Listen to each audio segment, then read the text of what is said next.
wishing to speak must fill out this form.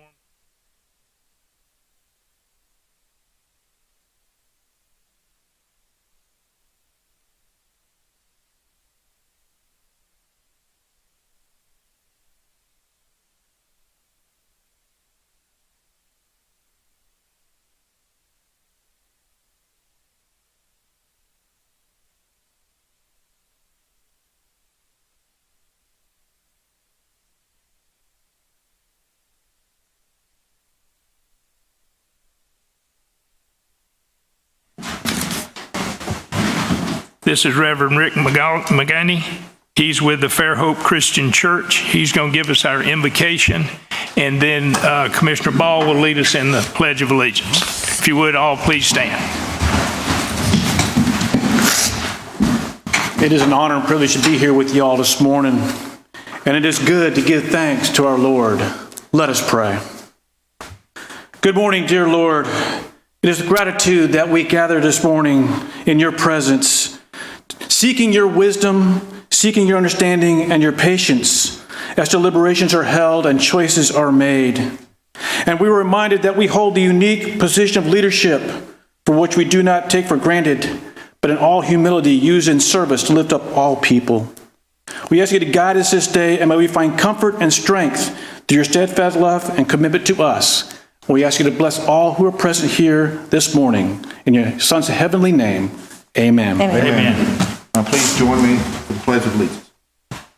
Pledge of Allegiance to the flag of the United States of America and to the republic for which it stands, one nation, under God, indivisible, with liberty and justice for all. Thank you.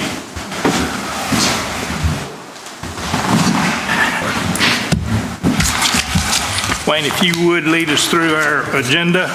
We had our work session. Some of you were here earlier today, and while it may look lengthy, we should be able to move through it fairly quickly. So, Wayne, if you would take us there, please. Yes, sir. I'd be glad to, Mr. Chairman. Good morning, Commissioners. The first item on our agenda is the adoption of the minutes from the February 2nd, 2021 regular meeting. Make a motion. We've got a motion. Is there a second? Second. Got a motion and a second. Any discussion on the minutes? Hearing none, all approved by signifying by saying aye. Aye. It's unanimous. Yes, sir. Mr. Chairman, next are the administration items. We have BA1 through BA3. Staff recommends approval of those items. So move. Second. Got a motion and a second for items BA1 through 3. Any discussion or comments? Hearing none, all approved by saying aye. Aye. It's unanimous. Yes, sir. Mr. Chairman, next is archives and history. We have two items, BC1 and BC2. Staff recommends approval of those items. So moved, Mr. Chairman. We have a motion. Second. Motion and a second. Any discussion on these items? Hearing none, all in favor signify by saying aye. Aye. It's unanimous. Yes, sir. Mr. Chairman, next we have the Baldwin Regional Area Transit System, two items, BD1 and BD2. Again, staff recommends approval of those two items. I'm trying to give Commissioner Gruber a chance to make a motion. So moved, Mr. Chairman. Okay, we got a motion. I bet Skip's going second. I'm second. All right, we got a motion and a second. Trying to even it out a little bit. There we go. All in favor signify by saying aye. Aye. Mr. Chairman, next is budget and purchasing. We have 7 items, BE1 through BE7. Staff recommends approval of those items. I make a motion we approve those items. We have a motion Second. and a second. Any discussion? What we're laughing about is the chair cannot make a motion or a second, so then everybody gets to try to jump in, and y'all heard. And please understand for our audience here, particularly our young people, these items have been vetted by our department heads, and we've been brought in on various points of those. So we're not rubber stamping anything. We're just moving things along that are pretty routine. So any discussion further on these? If not, all in favor signify by saying aye. Aye. Unanimous. Mr. Chairman, we have one item under environmental management. That's BL1. Staff recommends approval of that item. So moved, Mr. Chairman. Got a motion. Do I have a second? Second. Got a motion and a second on environmental items. All in favor signify by saying aye. Aye. Mr. Chairman, next we have 16 items for our highway department. Staff recommends approval of those 16 items. I make a motion we approve those 16 items or highway. Second. We've got a motion and a second to approve the 16 items dealing with our highway department. Any further discussion? Hearing none, all in favor signify by saying aye. Aye. Unanimous. Mr. Chairman, next we have 7 items under personnel, BQ1 through BQ7. Staff recommends approval of those items. Mr. Chairman, make a motion that we approve items number BE1 through BE7. All right. We have Mr. a Chairman, motion. for the record, that's BQ1 through BQ7. Certainly. We've got a motion. Do we have a second? Second. Got a motion and a second on those items. Any discussion? Hearing none, all in favor signify by saying aye. Aye. Mr. Chairman, we have one item under planning and zoning, BR1, that we discussed in the work session, and we'll be bringing that item back to the regular meeting, so no action is necessary on BR1, Mr. Chairman. All right. Which then brings us to presentations, and we have a presentation under CA1, which is the Highway Department's fiscal year 2020 year-end progress report. I believe Mr. Nunley, the county engineer, is in the audience to present this presentation to the commission. Yes, sir. Thank you, Joey. Thank y'all. Okay, so obviously this is going to be our year-end presentation. Of course, when we say year-end, we're talking about all the way up through the end of September of 2020, because our years run on physical years, which mean our budget years. So we'll go ahead and get started. Our major goals in 2020 was to plan, construct, and maintain roads and bridges and parks to facilitate the safe, efficient travel of Baldwin County residents and visitors, and to continuously improve operation efficiency and accountability. This slide just shows the difference between what this county has gone through since 2005 to 2020. As you can see, the population has increased dramatically. Our miles of roads that we maintain has increased, and our bridges have increased dramatically. So this slide just basically shows how our budget is formed and where the different funds come from. You can see 46% of our funds comes from gas tax, 47% comes from intergovernmental, which is the majority of that's going to be an ad valorem tax, and the 5% is coming from fund balance, which is basically just underruns of different projects from the previous year, and then other revenue is going to be things like taxes and fees and stuff. So it's a very small percentage. This slide shows a little bit of what the effect of COVID had on us in 2020. Obviously, we work off budgeted, and when we schedule all our projects, we're working off of budgeted funds, and then the actual funds that are actually collected throughout the year is what we have to actually spend. And you can see the 7 cents gas tax came in about 7 cents below what was projected. The ad valorem tax came in about 2% below what was projected. The vehicle registration, 4 cent gas tax, 6 cents gas tax, and all came in, well, the 4 cents came in a little low, the others came in about right. The 6 cents gas tax is that new Rebuild Alabama Gas Tax Act. So we had a lot of discussion in the work session about grants, and because we're hopefully fixing to hire a grants coordinator. These are the different grants that the highway department works with, and you can see there's quite a few of them, and we all the time got our eyes open for the different funding avenues. The first one is going to be Restore. The second one is going to be our Federal Aid or Federal Aid Exchange Fund, and all these are going by acronyms. We have a TAP or Transportation Alternative. The AID is Accelerated Innovative Development. The A-TRIP project, GOMESA, HSIP, EWP.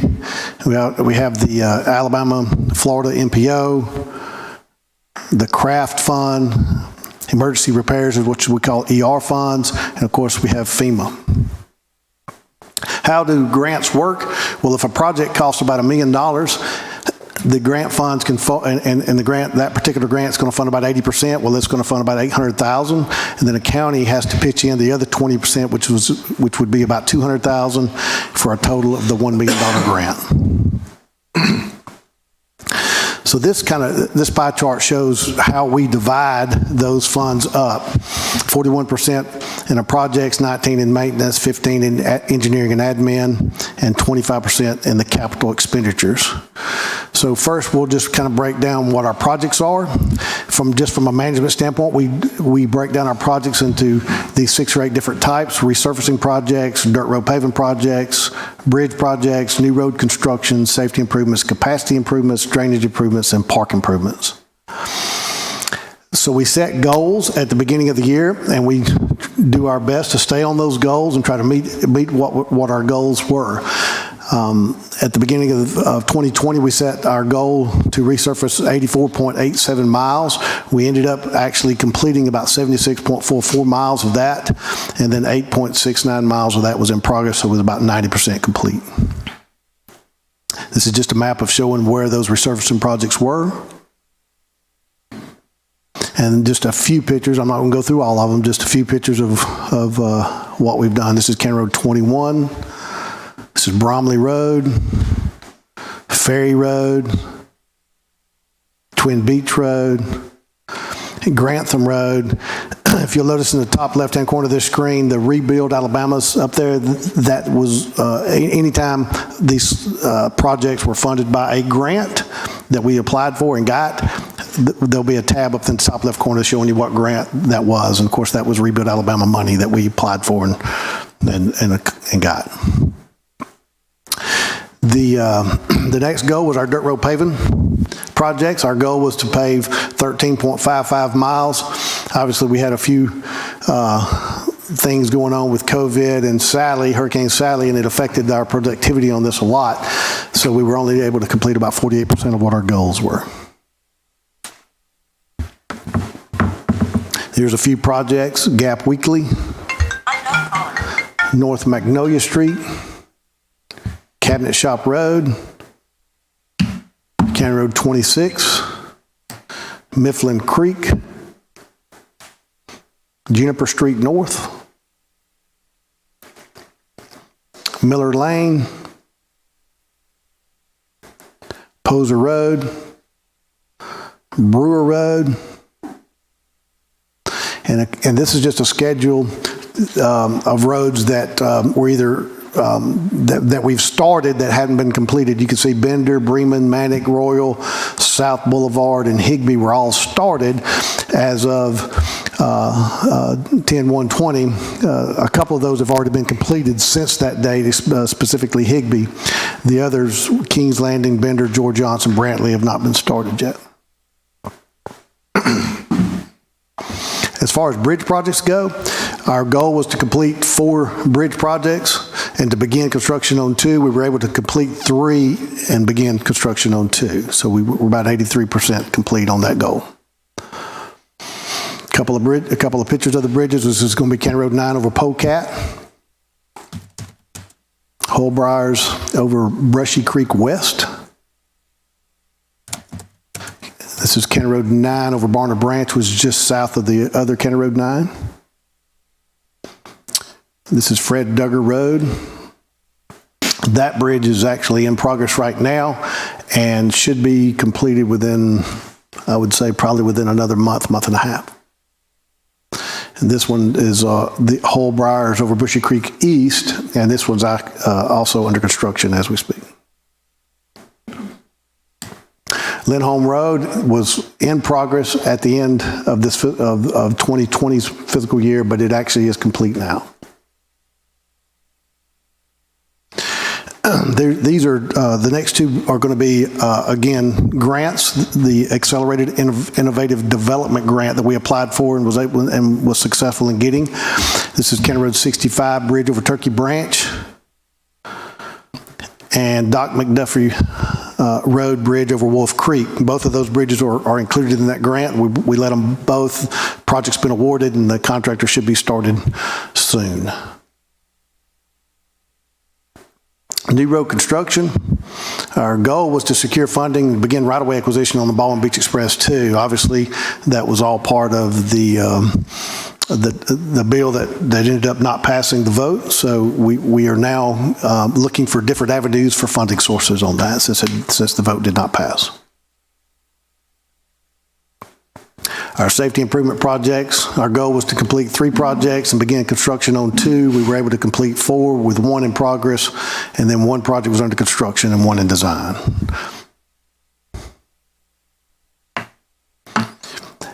These are just a couple of projects. This was a turn lane we built for the new school there at County Road 64 and 54. This was a guardrail project. This, again, was another grant that we put in for high-risk rural roads. We call it the HRRR grant. We were able to be successful on getting those funds and updated our guardrails. This was Martin Lane, where we widened it out. County Road 65, we was able to put up a four-way stop. We were able to put up a signal at County Road 28.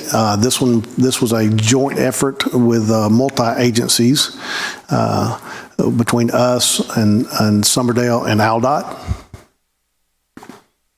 This was a signal that we put up at County Road 34, south side of Fairhope, and this was funded through the Eastern Shore MPO. As far as capacity improvements, the goal was to begin design on one project, and we do have one in design. That project is the County Road 64 widening project, which is one of our major projects that we have in design right now. And it's going to be widening 64 to 3 lanes all the way from 181 down to Monta Lucia Way. And drainage improvement projects, our goal was to complete 3 projects. We had 1 site complete, 1 site under construction, and 1 site got postponed. Drainage improvement projects that were complete included this one on County Road 1, the pond on Fernwood Drive, which was a huge regional detention pond that we were able to, now, as of the end of the fiscal year, it was not complete, but it actually is complete now. Park improvement projects, the goal was to complete construction on 4 projects, and we did all 4 of those. And those projects included the property acquisition of the Intercoastal Waterway Boat Launch project that's now under design and should soon be letting out to construction. We replaced the boardwalk at Morgantown.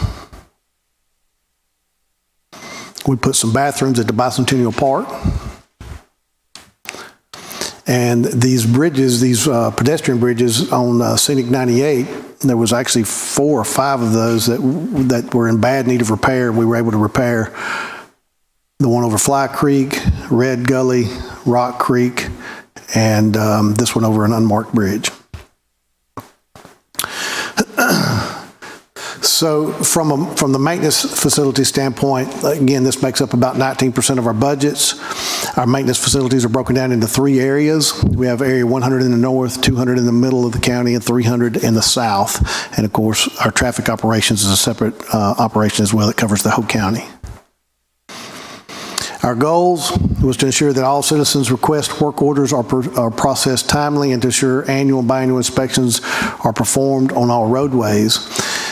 You can see it was a busy year. We received 2,839 work orders. We was able to complete 2,648 of those. We were able to inspect 176 dirt roads and 1,381 paved roads. Our nighttime inspections are only done every other year, so we did not do those this year. This is just a breakdown of the areas and how many paved and dirt miles are in each one of the areas.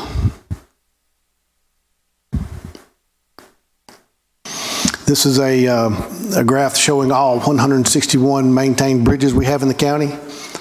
We have 15 of those 161 that are posted, and only one of them closed on Truck Trail 17.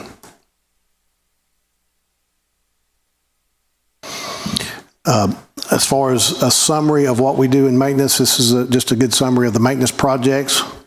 We completed 38 in 2020. We did 264 traffic studies. We processed 27 AFM petitions. Our herbicide truck, due to losing our certified herbicide sprayer and some problems with the truck, we weren't able to spray any roads, but we are actively working on getting those corrected. We maintain traffic signals, 77 traffic signals, and we were able to stripe 606 miles of lanes, maintains over 17,000 signs. So when a work order comes in, our administrative assistants log it in as a problem reported. They generate work orders, and then they track that work order all the way through its completion, and then we can report on that and send emails out to those that are following that particular work order. As you can see, we had 2,389 in Area 100. They were able to complete 102% of those work orders that were called in. Basically, what that means is they had a few left over from last year. They were able to complete those this year. Area 200 completed 91.9% of those, and then Area 300 was 87.5%. We do have a category called special projects, maintenance special projects. These are our sidewalks, our parking lots, our emergency related activities, and we do work for other agencies like other municipalities. And we track those projects and we report on those. This is a graph showing that what we did throughout the county.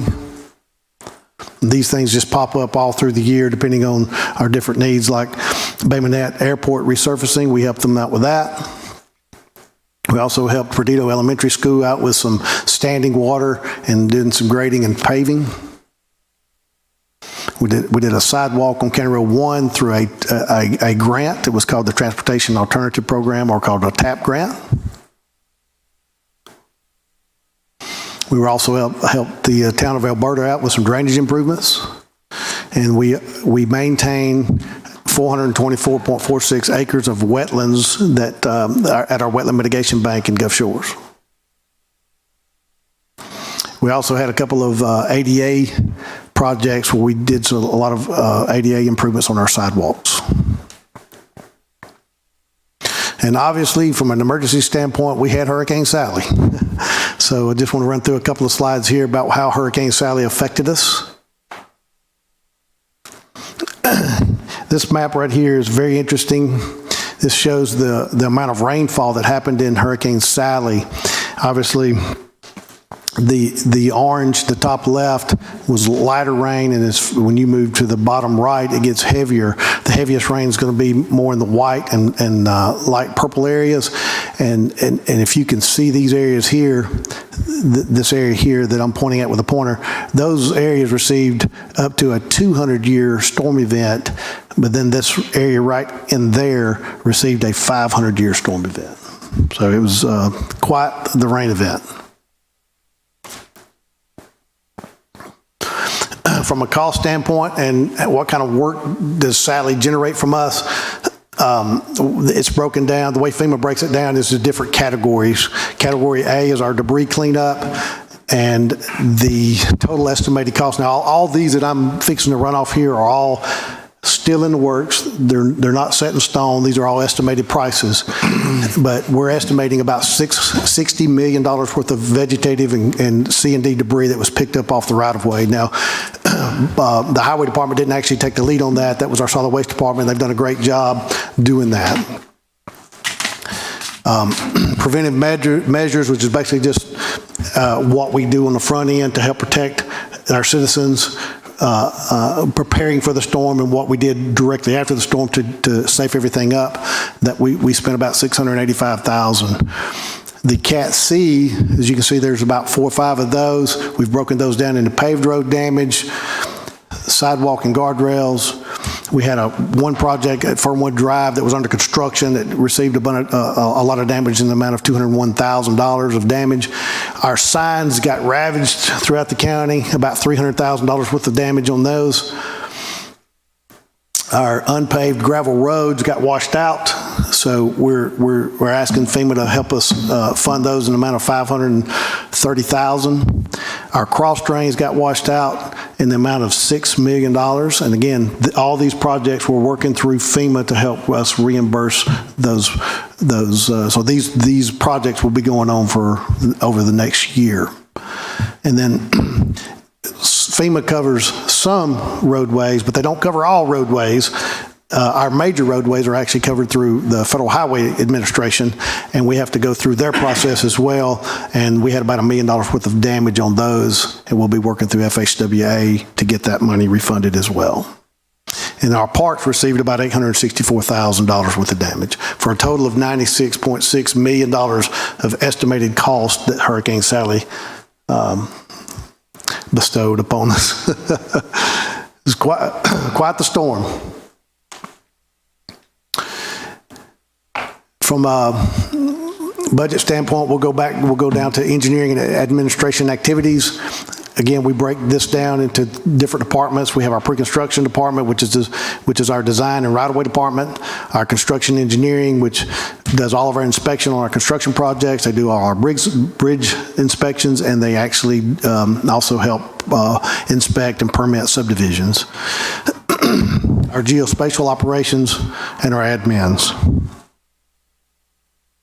So from a design standpoint, the goal was to resurface, on our resurfacing project, was to complete design on 4 groups. We actually did 5. If y'all remember, the commission actually gave me another $1 million during the year because the asphalt prices were dropping due to COVID, and we were able to take advantage of that and get a few more roads paved at a better price. The bridge projects, our goal was to complete design on 3 projects, and we did that. Our safety improvement projects, our goal was to complete design on 4. We were able to do 3 with 1 in the progress. And then our drainage improvement projects was to complete design on 1 project, and we did that. In design, we also have the park improvement projects. Our goal was to complete design on 3, and we accomplished that.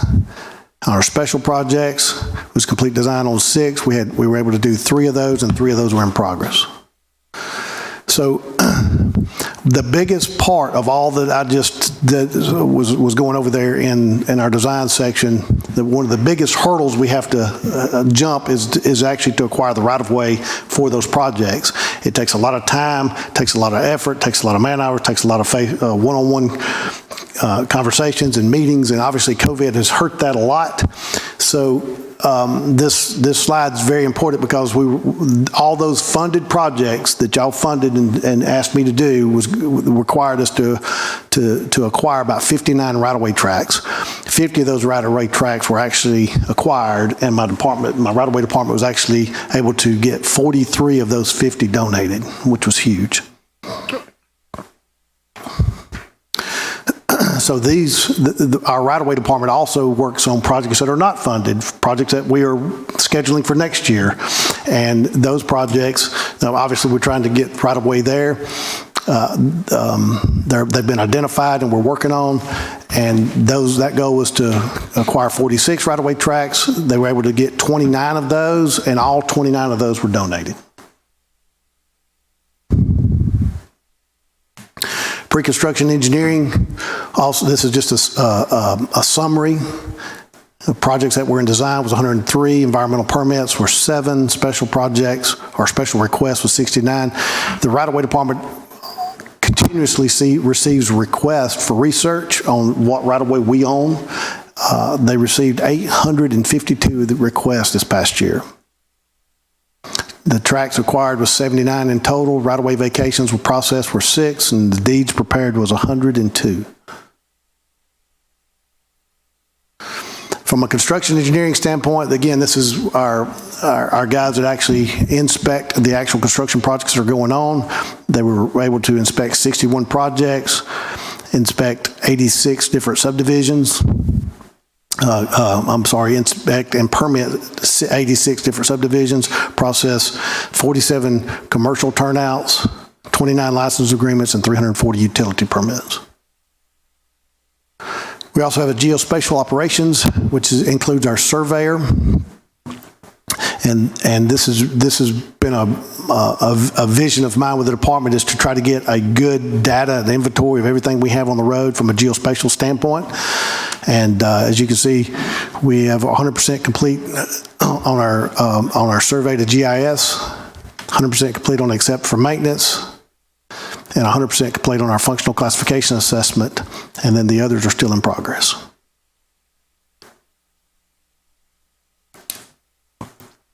As far as capital expenditures, this is the funds that y'all have allocated to buy equipment and other things like equipment barns. And you can see we've bought motor graders, bulldozers, sweepers, flatbed trucks, regular vehicles. We were able to construct an Area 200 equipment barn, Area 300 equipment barn, traffic operations equipment barn, a couple of message boards, and that's some of our GIS equipment survey. From a budgetary standpoint, we budgeted right at a little less than 5.7 mil. Our actual spent on that was just a little over 5.6 for an underrun of about $76,000. For our motor vehicles, which is our smaller vehicles, we budgeted $552,000. We actually spent $533,000 for an underrun of about $18,000. From a building standpoint, this looks a little lopsided because our buildings are not started yet. Y'all have actually helped fund 2 new maintenance facilities, one in Area 100 and 200. These were under design at this time, and they're fixing to be let out. I think one of them's advertising now, the other one's going to be advertising soon. So the money's sitting there. We just hadn't spent it yet because we're fixing to start construction. And this, on the other small items, we were underrun those a little over $1,000. So the challenges that we faced for 20 was obviously Hurricane Sally and COVID. Our work hours were our lost productivity from our work hours. I just went back and kind of compared fiscal year 19 to fiscal year 20. It's a little shocking because I thought it was going to be a bigger number, but it was only 4.4% less when you looked at just the man hours that were actually working. But that doesn't tell the whole story. And the reason it doesn't is because we have the on-the-job loss of productivity, the time lost cleaning and disinfecting automobiles and equipment before and after use. We could only put one person in a vehicle at a time for a long time. The huge thing was we had no inmate labor. And if inmates are not there working, somebody's got to be doing what they weren't doing. So our guys that normally were doing other things had to be doing what they were doing. So there was no really good way for me to calculate that, but the loss of productivity was the biggest one. Looking ahead, goals and challenges for 2021. Obviously, we had a strategic plan now that y'all have directed us and adopted. Some of those strategic plans that y'all have directed the Highway Department to do is going to be by 2022, the residents will expect a well-planned set of new and improved roads for local travel that will alleviate traffic congestion on arterials. By 2025 to 2027, residents and visitors will experience reduced congestion with the completion of the Baldwin Beach Express 2. And by 2022, the community will experience a reduction in runoff and flooding through the implementation of regional retention systems for stormwater. Again, we have the same project types that we've broken down. Our goal this year was to resurface 63.24 miles, pave 5.19 miles with Go Mesa funds, and pave another 1.8 with county funds. And that 1.8 miles of county funds was actually Higbee Road, and we actually finished that up recently, so that one's already completed. The bridge improvement projects, it was complete 5 bridge replacements and begin construction on 4 bridge replacement projects. Safety improvements, we have 3 improvement projects complete and begin construction on 3 safety ones. And again, these are goals that we are going to report on this time next year. Capacity improvements was to have 1 capacity improvement project in design, and that's our County Road 64. We don't think it's going to be let to construction by this time, but it should be getting very close. Drainage improvement was to complete construction of 2 drainage improvement projects, begin construction on 1 park improvement project, and that 1 park improvement project is going to be the what we are currently calling the ICW boat launch.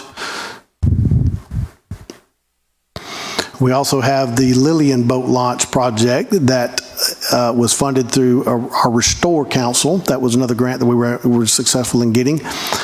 And this project is the study is underway.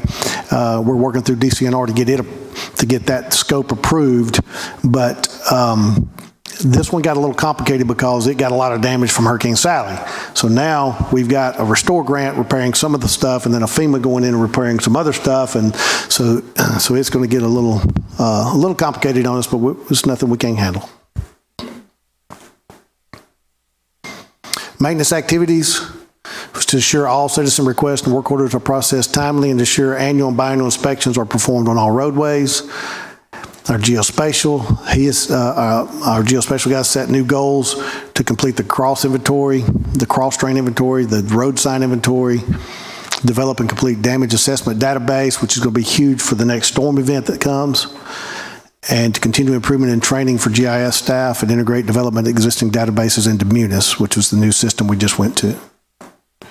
Special projects was to complete 4 and have 2 in design. From a design standpoint, we're going to complete design on 3 groups for resurfacing projects, complete design on 6 bridges and 1 in design.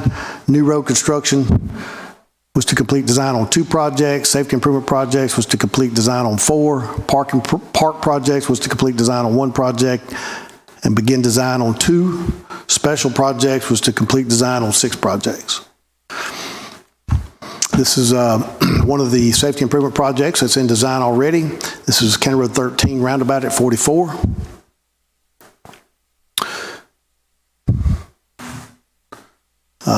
That slide, oh, there it is. Okay. Acquired 132 right-of-way tracks. And you can see we've broken down per project type. And then the challenges for fiscal year 2021, obviously we're a growing county. This is 50% population growth just for the state of Alabama from 1960 to 2019. And if you compare that to what we've seen in Baldwin County, we have seen a 354% growth rate. So that's obviously challenges. What do those challenges create? Well, this is just a graph of our annual resurfacing cost. As you can see, the background, if you would, the one that's in gray, represents what we should be recycling about every 12 years. If we maintain 115, if we maintain 1,381 miles of paved roads, and that number stays consistent, we should be doing about 115 miles a year to recycle every single one of those roads, to resurface every single one of those roads every 12 years. Well, obviously we're not doing that. What we're doing actually is this, what's in blue. And this is what we resurfaced in 16, 17, 18, 19, and 20. This little area here is what we did not get accomplished due to COVID and Sally, and this is what we're projected to do by 2021. We still maintain 176 miles of dirt roads. It takes about $150,000 per mile to pave a dirt road. The commission funded $2.2 million of that in 2020, which was huge. If we did it, if we wanted to get rid of all of them in 10 years, we would need to be doing about $2.6 million a year for a total of $26 million total to get rid of all the dirt roads that we currently maintained in 10 years.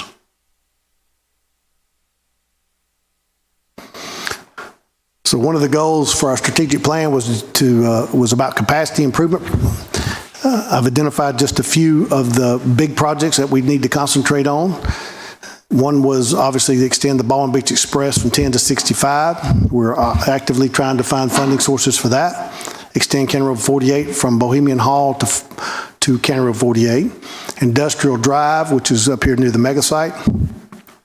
Additional lane from 64 from State Route 181 to 54, which is actually in design right now, so that one's ongoing. Extend County Road 65 from 28 to 32, which was partially funded in 2020. We're working on that. Extend County Road 20 from the end of payment to County Road 65, which was partially funded in 20, so we're working on that one. And then, of course, widen 95 from Fish Trap Road to US 98. As you can see, it's quite a bit of money there, $226 million total for capacity improvements. this slide right here is probably one of the better slides of the whole presentation. So this is 9 bridges under construction or funded, and this was huge. So just going from top, I mean, you've got Fred Duggar Road that's under construction, Lindholm Road that just got opened up. We got Holbriars Road East that's going to be finishing up. Carroll 65 and Doc McDuffie that's been let to construction is going to start soon.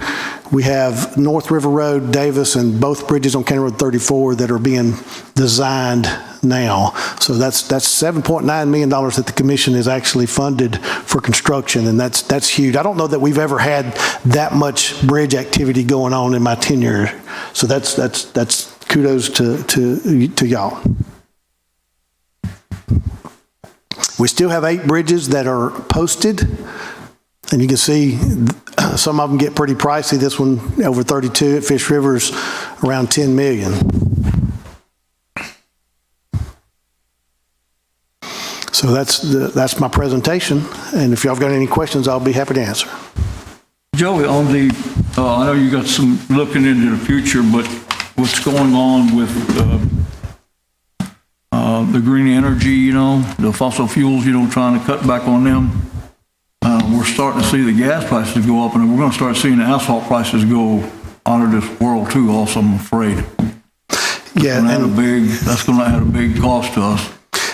So when the asphalt index goes up, which is, I think, what you're referring to there. Yes. It affects everything we do. It affects everything we do from buying fuel for our equipment to buying asphalt, because obviously that's made in, the asphalt index is, it takes bitumen to make asphalt, and that directly affects that.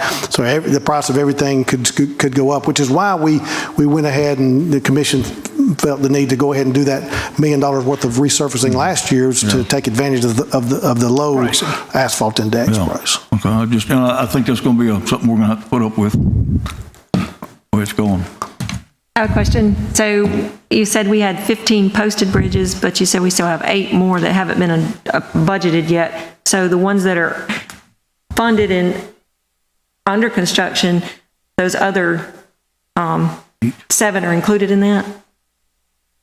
You said, because you said we had 15 posted bridges. Now that means that there's a sign on there that says only so much weight can go over that bridge. That's what a posted means, right? That's correct. Okay. All right. So you said we got 8 more that need improvement. Are those all posted, those 8? And then the previous slide before that, you told us the 9 that are under construction.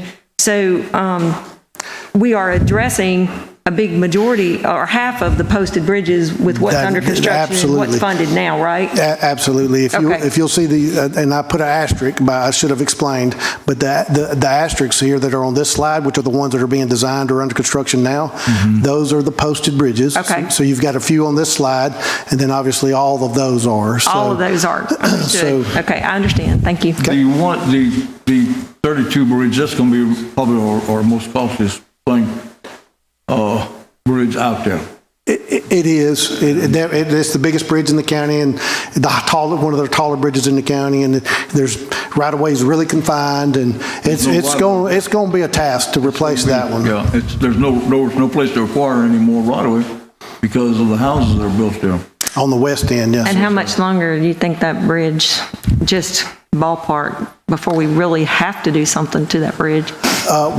We've actually painted, it's a steel girder bridge. We actually painted that bridge probably about 8 or 10 years ago to extend the life of it. So, I don't see us replacing it. I mean, if I felt a funding opportunity or a grant opportunity was there for me to get the $10 or $12 million that is going to be needed to have that thing, and it only cost us, $1 million or $2 million, I'd replace it tomorrow. Understood. Okay, but if the county had to come up with the $10 million to replace it, 10 years, probably 10 years down the road. So kick the can down the road. Hopefully, some type of grant opportunity will present itself. Okay. And I've submitted that project for a couple of grants, but I'm not successful. I keep asking. That's right. That's Joey, right. I just one other thing I'm going to say about the drainage things. The project that we had there on Fernwood, I just want to commend those folks. I don't know exactly the cubic yards that they moved, but they dug 11 acres up of ground. And I think. I was talking to Rex, and he's put over 1,780 hours on his machine just digging. That's for the track hoe itself. Now, That's a lot of hours, and you know they did a fantastic job. they did. wanna commend They them. did I a mean, great it was- job. Yeah. And that's going to be a really big help to It that is. whole region down there, especially that Sunrise subdivision. So, Yeah, so I just want to commend them because you know that was a hectic project. I mean, you know, Hurricane Sally come in and it dumped a lot of water in it, and you know, now you know that place didn't have no place to go, so they had to get rid of the water first, so he could continue on. So, All right, Jeb, got I anything? don't have anything, just thank you, Joey, for putting this together for us. It's an honor and privilege to be a part of such a good part of this program here that just shows our progress, even in the midst of the storm and all that stuff. I mean, we still covered a lot of ground, and very proud of you and your staff and everything that y'all accomplished. And like Joe says, sometimes we're just a small part of this.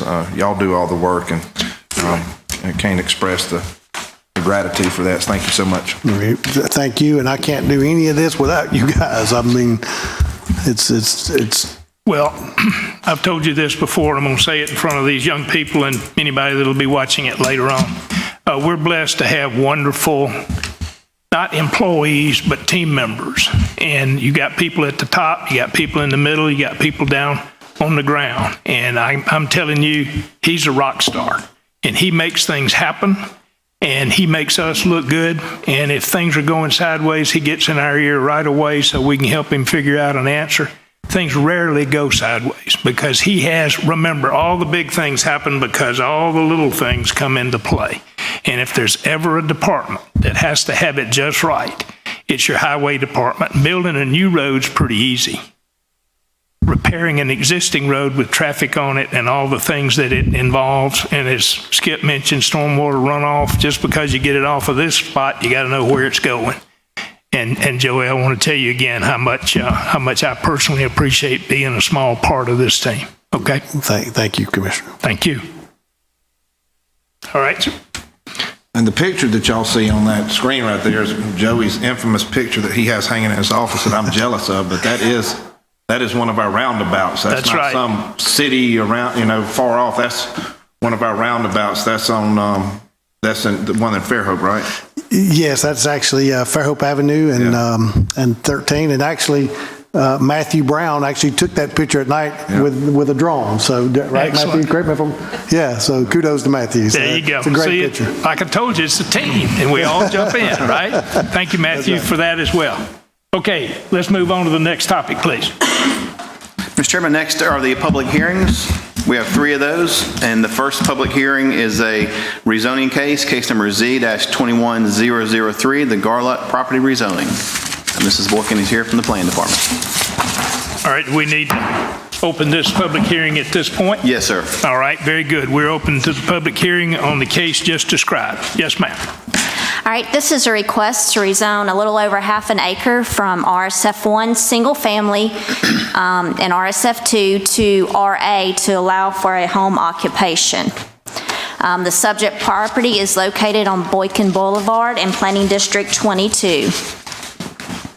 As you can see, there's 2 single-family zonings on the subject property, but the applicant is requesting RA in order to have a home occupation to run a small deer processing business out of the home. You get, this is an aerial photography of the subject property. There is a home on the property, and that is where the applicant plans to do his deer processing in his home. Here's a picture of the subject property and his home where he plans to do it. This is a survey. The applicant if this property is rezoned to RA, he will have to apply for a home occupation. The home occupation requirements for rural areas shall be confined to the principal building or an accessory structure located on the same lot as the principal building. No display of products shall be visible from the street, and only articles made on the premises may be sold. The rural home occupation must be carried on solely by family members, and no person outside the family may be employed on the premises. Staff has recommended approval. The Planning Commission also recommended approval at their meeting. It was 6-0. We did receive quite a few letters and emails in opposition of this.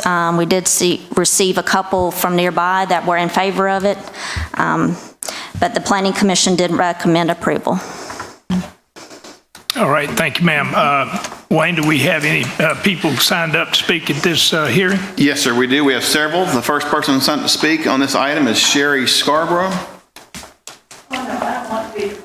Okay, all right. Wayne, can I ask you a question real quick? Yes, sir. During the public, is the applicant here? Yes. Okay, just making sure. You want, and the applicant can go first if you choose? Yes, the applicant signed I up. think that would be helpful if you could. Come to the podium and state your name and the topic, please. How are y'all? I'm Josh Garlock, and this is my property. And pretty much what she explained is correct. We're looking to start a small deer processing business in our home, which, like she also said, with it being the home occupation, there will be no signs of there even being a business there from the street whatsoever. And just so y'all understand what deer processing is in our mind, because apparently a lot of people think otherwise, but this is turning pre-cut deer meat into burgers, steaks, sausages.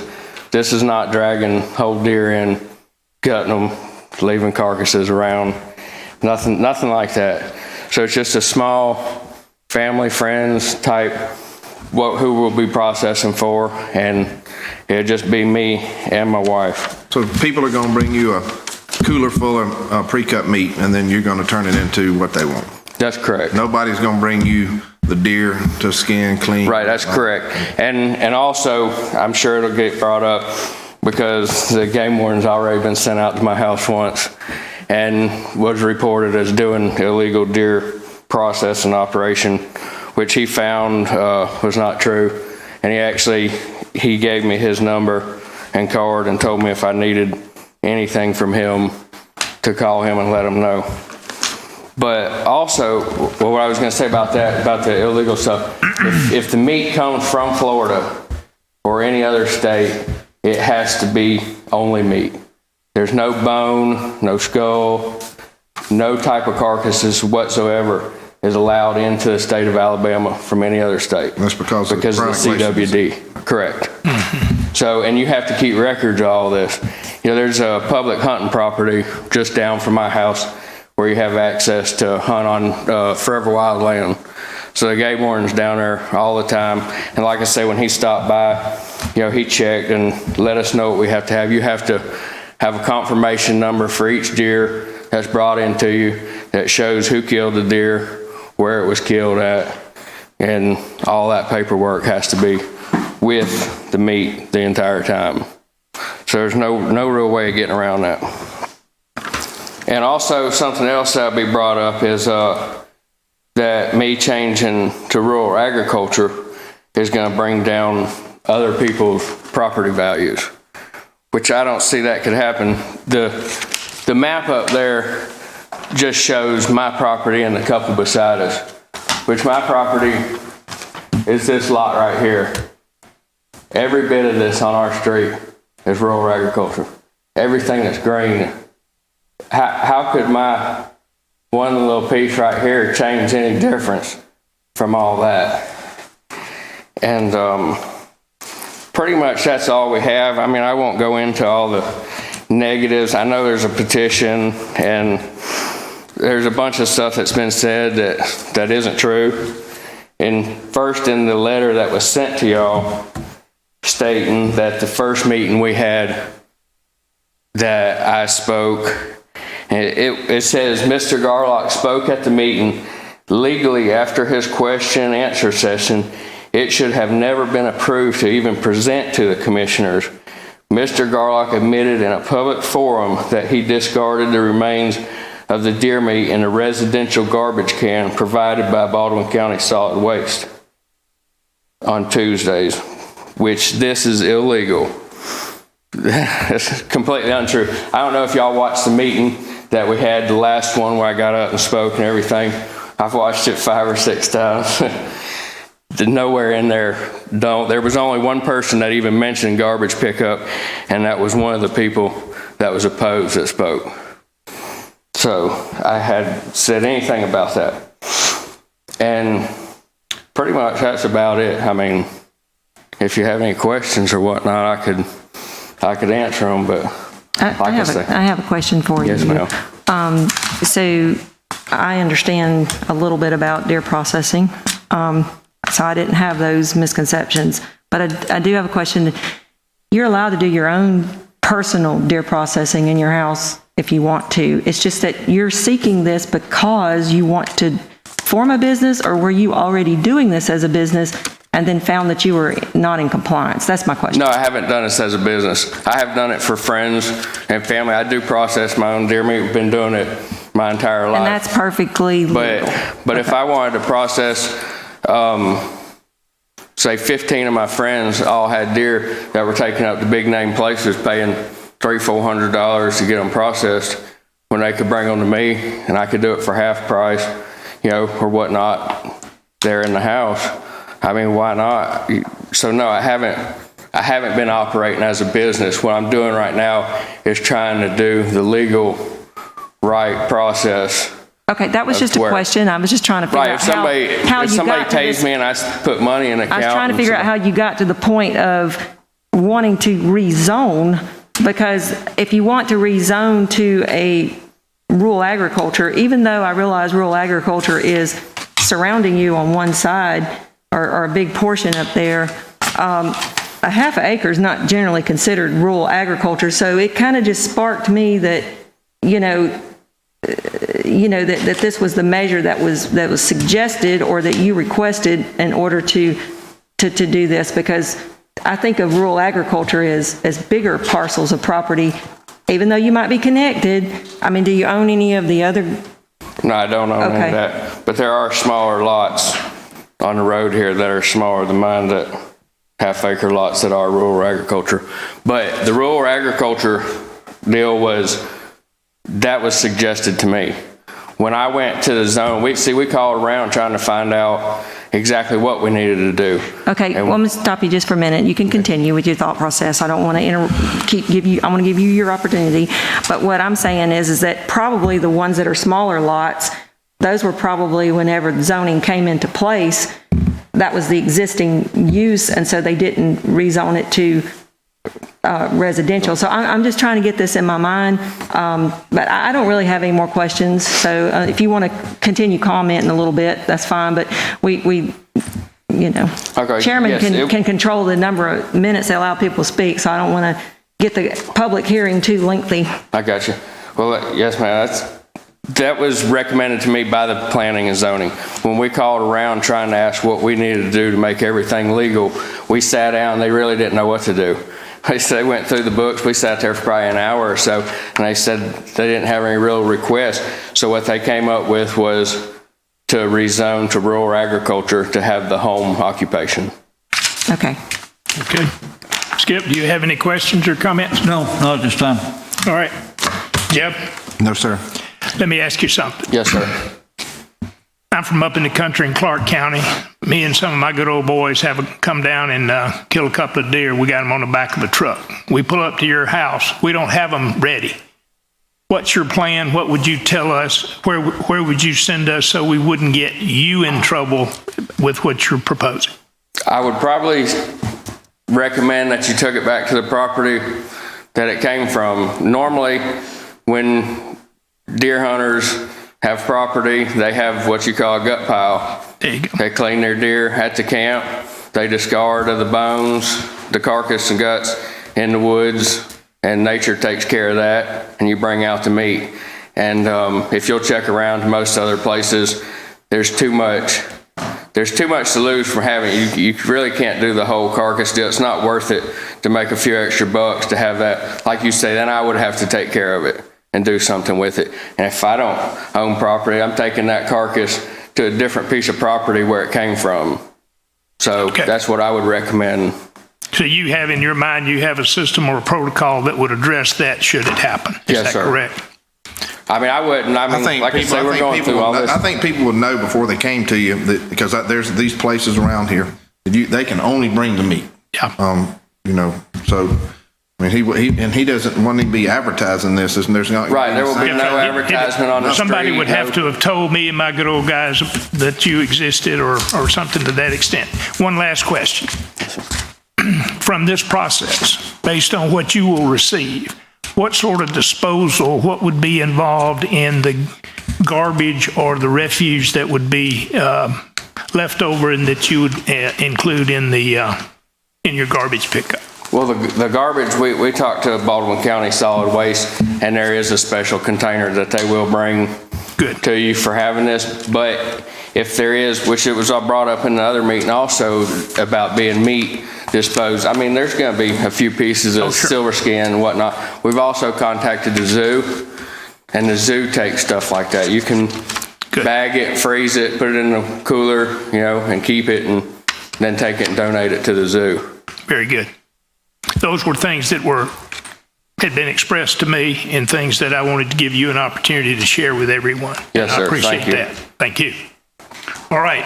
Mr. Chairman, the next speaker signed up is Lauren Garlock.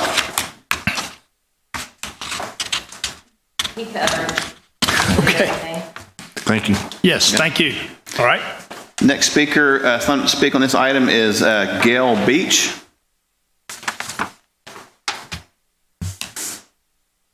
Good morning. We're, as a community, are very opposed to this. Y'all have received numerous emails from the community, and we also did a petition, and you've gotten over 85 signatures that we are definitely opposed to this. And the reason why we feel like it will bring our property value down, and, you know, it just opens Pandora's box. If we allow this to happen, then maybe 2 months down the road, someone's going to come to you and say, hey, I want to open up a business and I want to work on used cars. And so then we're going to have that. Would you want that in your community or your neighborhood? I don't think so. And, you know, regarding Josh, and I'm going to call him Josh instead of Mr. Garlick, I'm Gail. It has nothing to do with him. He's a great guy. We love him. We just want him to do it in a business. You know, he could go up there on 98 and open up a business up there and do it, and I'm sure everyone would support him. Regarding, I think it was Susan Wells, Dr. Susan Wells, whenever she spoke at the last meeting, she did ask Josh, and I could have swore I heard him say, I put it in the garbage can with the waste products. Well, then we called Mr. Ed Fox. He's the director with the solid waste. And he said, you know, you can absolutely not do that. He has to have a commercial bin out there to dispose of the waste. And then we went ahead and, you know, we have no chronic wasting disease in the state of Alabama. And that's what a deer gets. And in human terms, that's kind of like mad cow disease.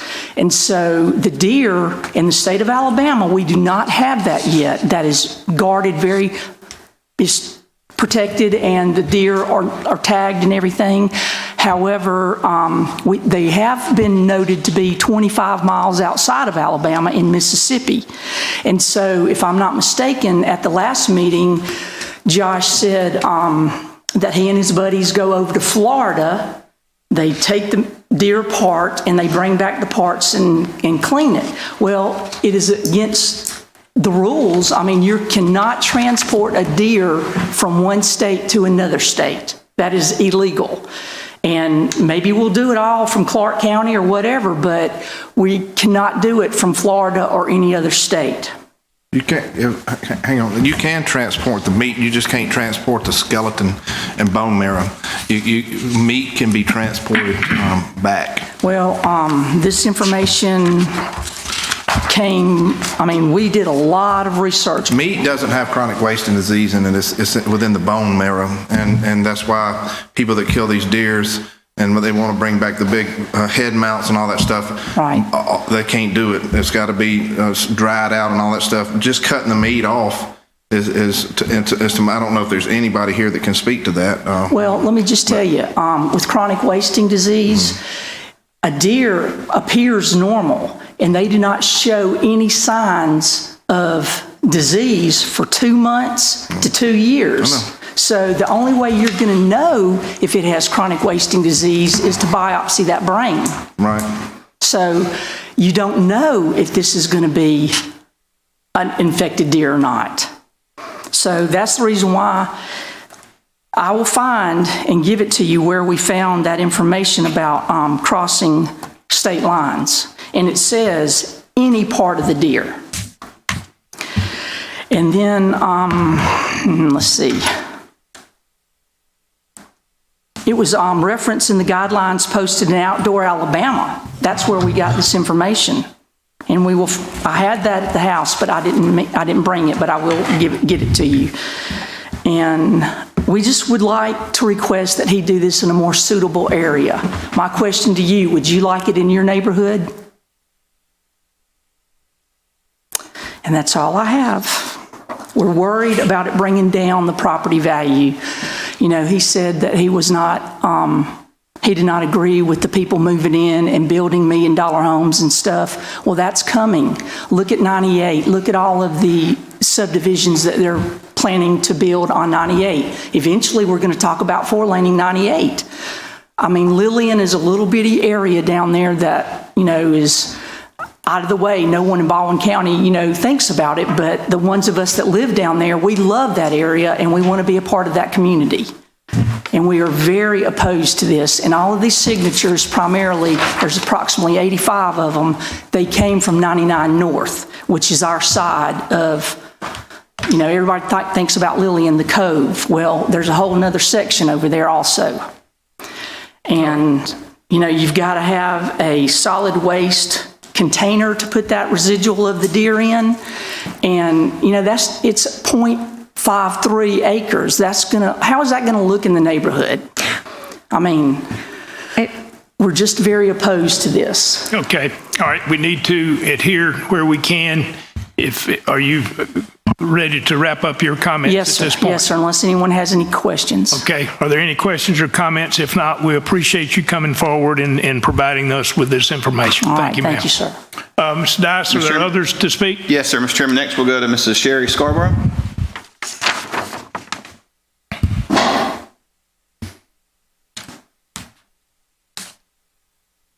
And let the record reflect she was not first, okay? I don't like to ever go first, but All good right. morning, everyone. I also live on Boykin Boulevard. And Josh, I know exactly, of course, where your house is, and I normally would not have any problem with this whatsoever, except for your concern. I don't think you have enough property. If you had an acre, a full acre, 2 acres, I would say go for it, and I would tell people about your processing place and send business to you. You don't have enough room. You are wedged in there between your mama's property and that your house that you grew up in, and that's just it. You don't have enough place. If this is allowed, there's going to be other businesses coming into Boykin that's more commercial or as commercial as what he's talking about among our homes. That is not the place that it needs to be. It needs to be on 98. And I can tell you, if the people, like if you bring a deer that's been shot in Clark County, the whole deer, and you said you would tell them to, you would probably tell them to take it back where they shot it and field dress it out? No, they're not going to do that. They were going to go on Rester Avenue, where there's already been deer dumped this year, the carcasses.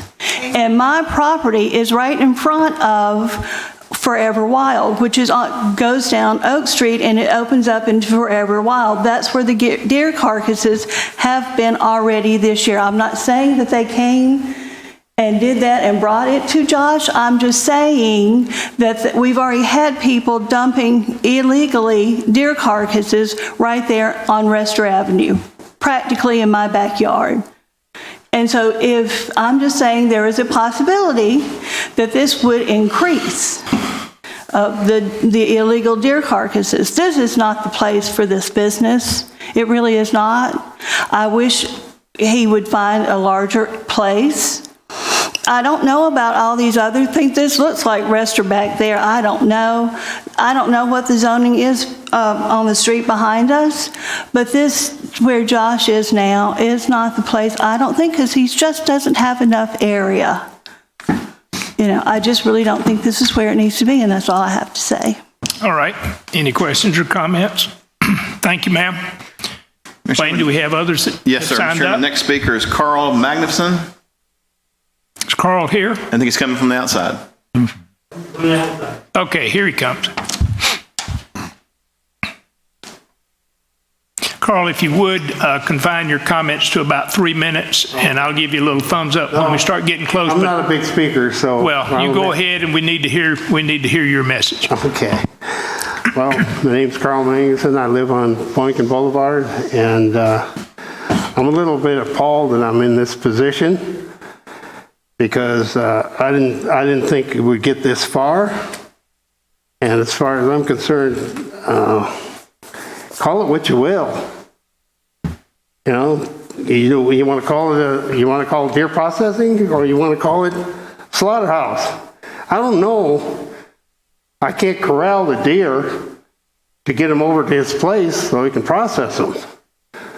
So just short of that, we got a problem here finding where this is going to be done. The whole process, not the processing house, but the whole process, and other people brought that up. But, I don't know, messing around with virtually wet markets, I mean, that's why we're all wearing masks, right?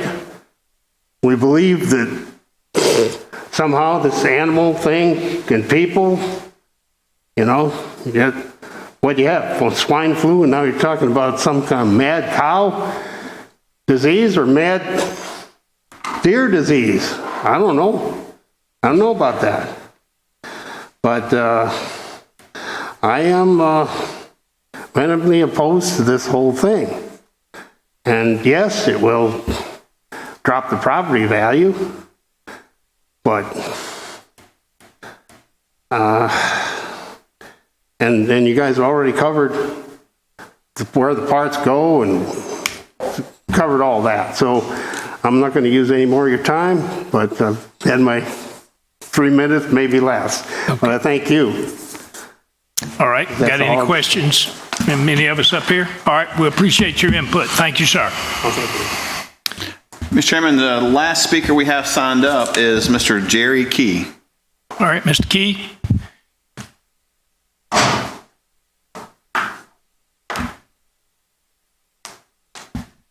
Howdy.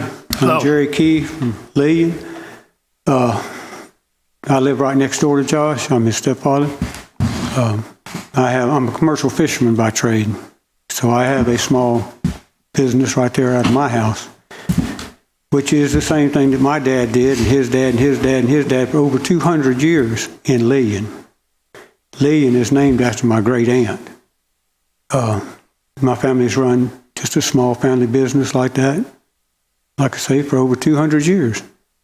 So I don't see a problem at all. And I'm sure as for waste and smell, it can't be worse than the fisherman, whatever he does there. I just don't know why he can't have a little business when all the people now that are complaining, what I'm hearing is they're worried about money. They're worried about property values. Some of them have 8 and 10 lots down there. Some have 2 or 3 that they're trying to sell and make profit off of. That's a at-home business. They don't have a real estate office there. They're working out of their houses, buying that property and selling it. They're making money. Good. I'm glad for them. I have no problem with it. I do have a problem when people with a little more wealth than someone else comes along and tells somebody, especially a young man like that, that he can't try to better himself and do something. same thing that's been going on for generations, over 10 generations of my family. They have sought any kind of work there around Lillian. They guided fishing, guided hunting, they did farming, whatever they could do to make a dollar. And as far as processing, my grandfather always talked about when they would go out and catch mullet and salt them in barrels, take them to Foley, put them on a train and send them to New York. And that was just little at-home businesses. That's what Lillian is really about. Thank you. I have a question for you, Mr. Key. Any question?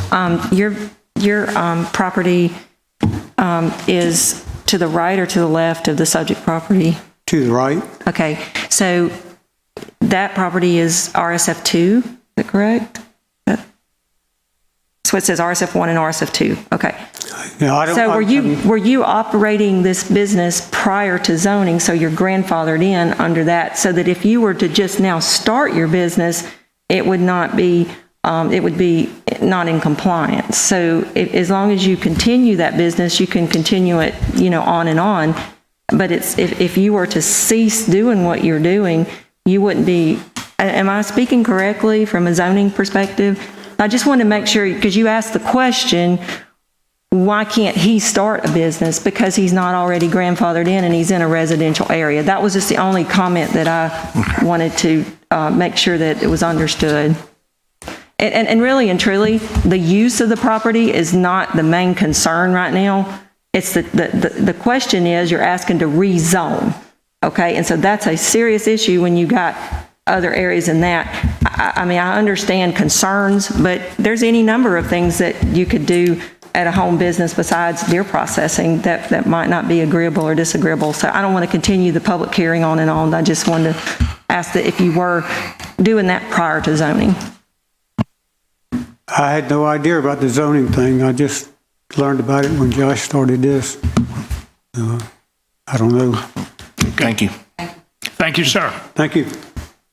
Mr. Chairman, I don't have any other speakers signed up. I do want to mention that you do have a letter that was in your addendum packet for this item with a petition attached to it. But that's all the speakers we have signed. I wanted to clarify something, Wayne. Reading from the same article, which part of it is cited in the letter. I'm on the same article. The import ban on deer in Alabama is part of a large effort throughout the country to prevent the spread of CWD. Under the import ban, no person may import, transport, or process a carcass or body part from any species of deer harvested anywhere outside the state without properly processing it before bringing it home. Importation of the following is allowed in Alabama: deer meat that has been completely deboned, clean skull plates with attached antlers, if no visible brain or spinal cord tissue present, raw capes, if no visible or brain spinal cord tissue present, upper canine teeth, if no root structure or other soft tissue is present, and finished taxidermy products or tanned hides. Velvet antlers are illegal to import in Alabama unless they are part of the finished taxidermy product. So, the statement that was made that is illegal to transport deer meat into the state of Alabama is false. Okay.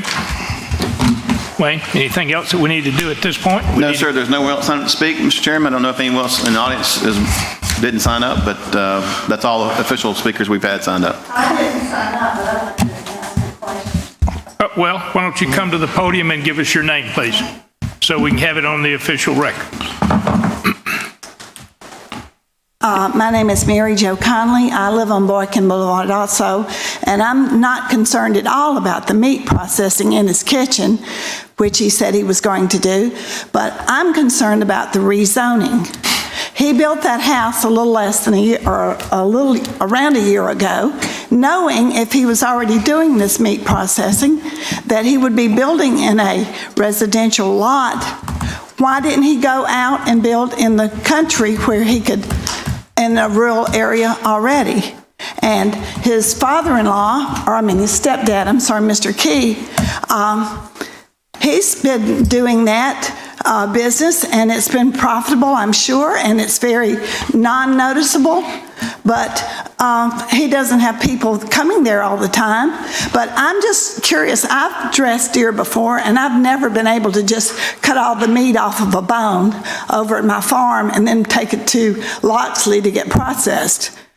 Some bones are coming to your kitchen, and but it's not about the meat, it's about the rezoning. He knew he was building a house there, and it was residential when he built. And he stated last month that he had been doing this for years. So if you got it in your mind that you're going to do processing of meat, go somewhere where you can legally do it if you want to be a business. Thank you. Thank you, ma'am. All right, I've got two hands up here. Let's let, I think y'all are a team, aren't you? Yes, sir. All right. Do you both need to speak? I guess it's my. I just wanted to. Come up to the mic, please. I just wanted to address the comment that was made about me building a house. She's right, I built my house. It's been there for a little over 2 years.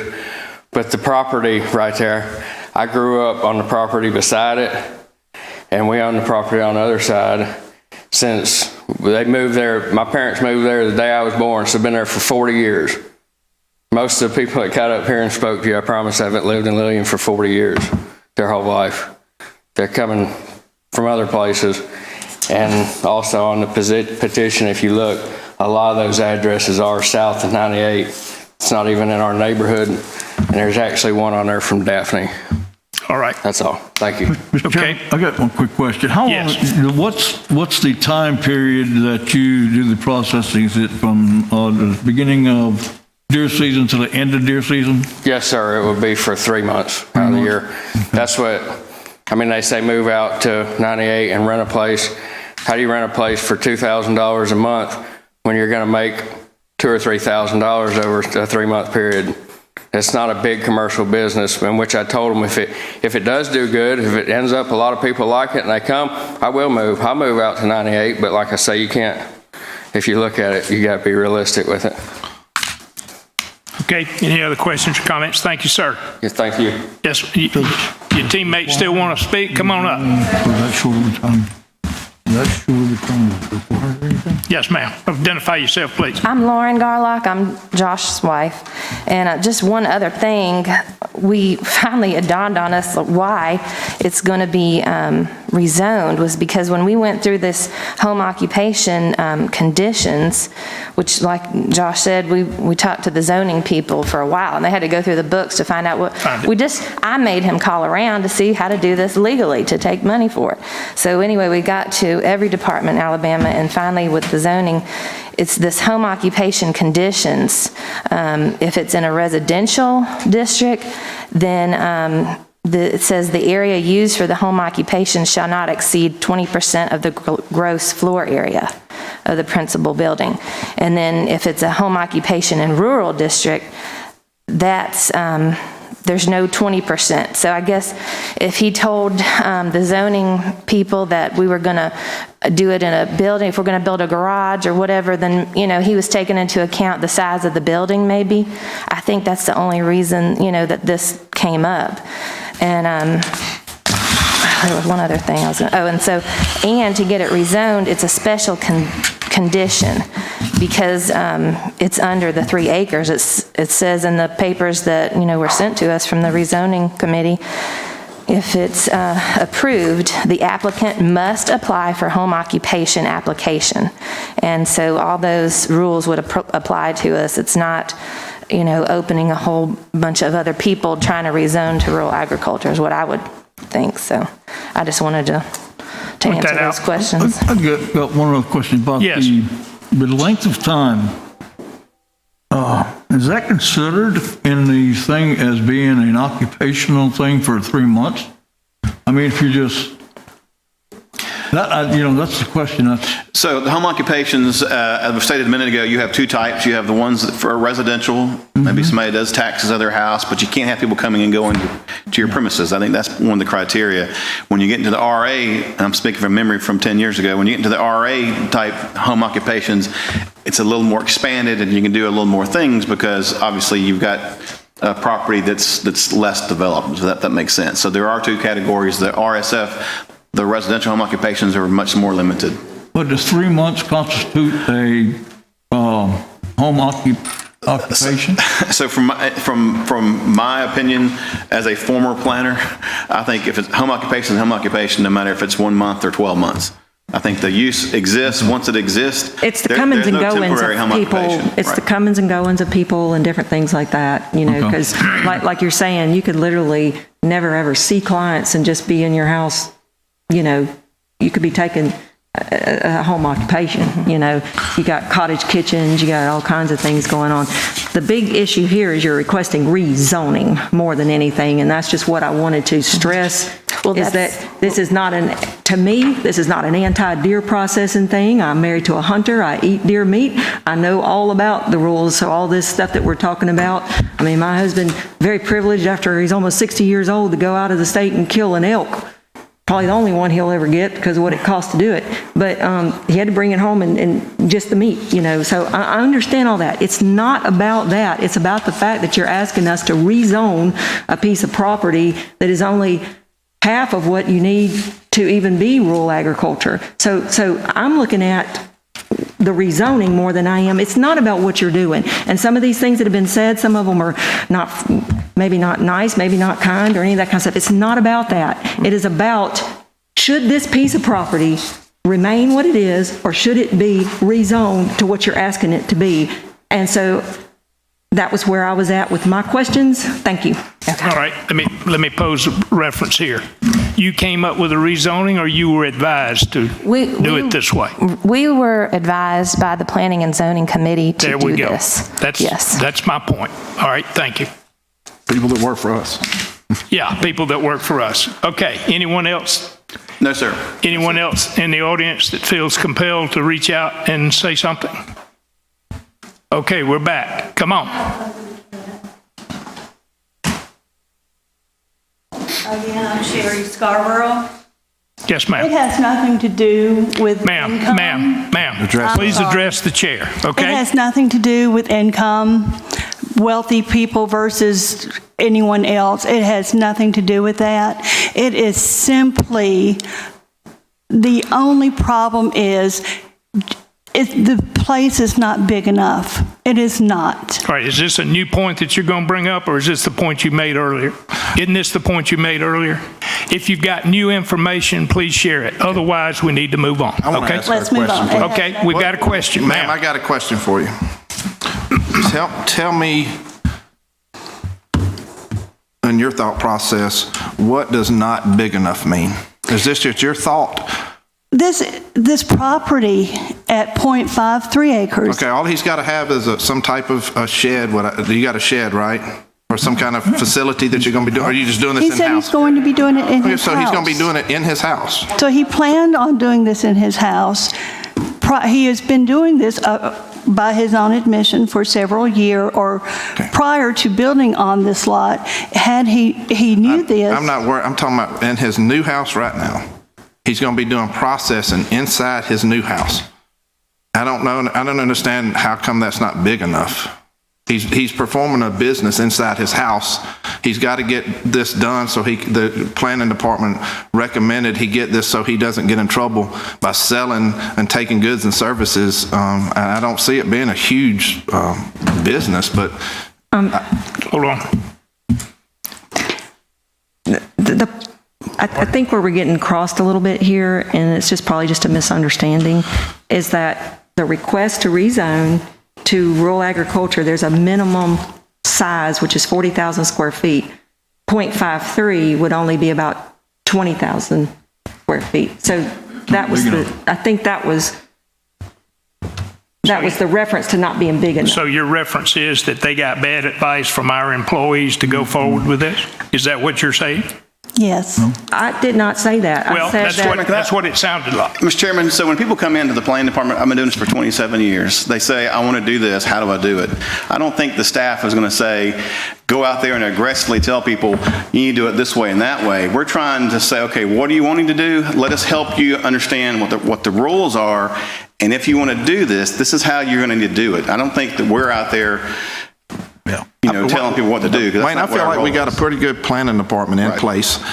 Not only did our staff approved this. It went for Board of a Commission, where it was a unanimous decision for the applicant. At any time, the people that were speaking in opposition to this at that planning and zoning meeting, I watched it. It didn't sway the minds of that commission. It didn't change the minds of what our staff recommended. Both have recommended approval. I mean, usually you would see a planning commissioner vote no, one or two of them vote no, and then you can go back and ask, why did you vote no on this? And just explain, because I do it with all of them. If I see somebody that votes no, I say, why did you vote no on this? Just to get their side of the story. In this case, usually with a 6-0 vote down the middle for the applicant, our planning department said it's good to go. I don't know why, and we still got to vote on it. I just don't know why we're questioning it. All right, are we ready to close the public hearing? Yes. I have a comment. Yes, please. When they did come to a pre-app meeting, and they stayed with us for a while, we recommended RA because the deer processing we felt was more like an agricultural than a residential use. Being a smaller lot, since it's a lot of record, and it doesn't meet the minimum RA, we've always recommended. We hadn't had an issue with asking for a rezoning because it's a lot of record. It's been that way for a while, so that's why we recommended the RA and the home occupation. Okay, we can close the public hearing because we can ask her questions in our regular meeting. Okay, is there anyone else that needs to speak under the public hearing aspect?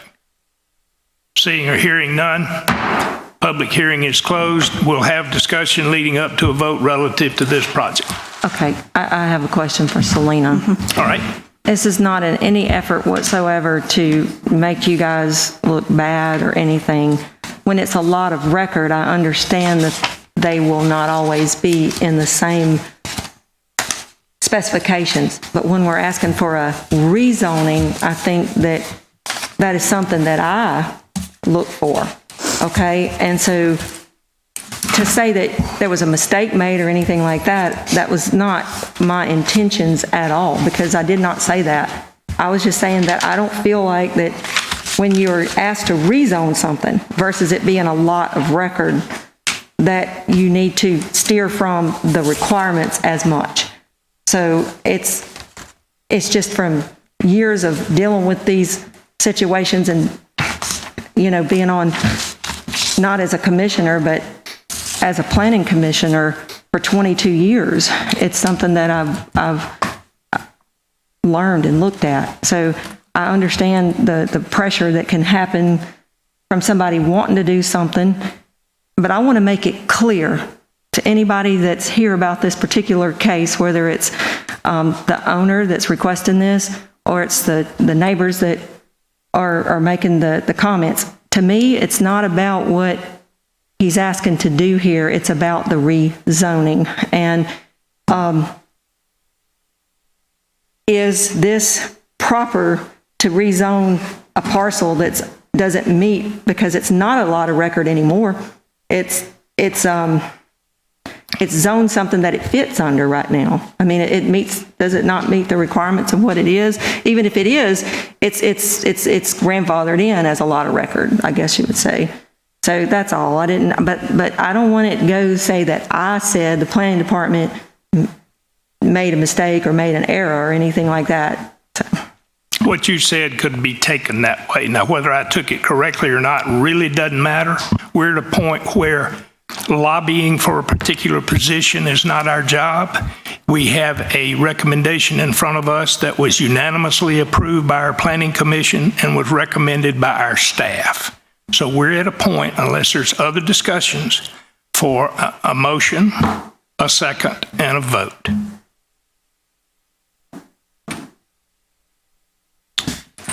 Well, then, Mr. Chairman, I make the motion that we accept staff recommendation and approve this case.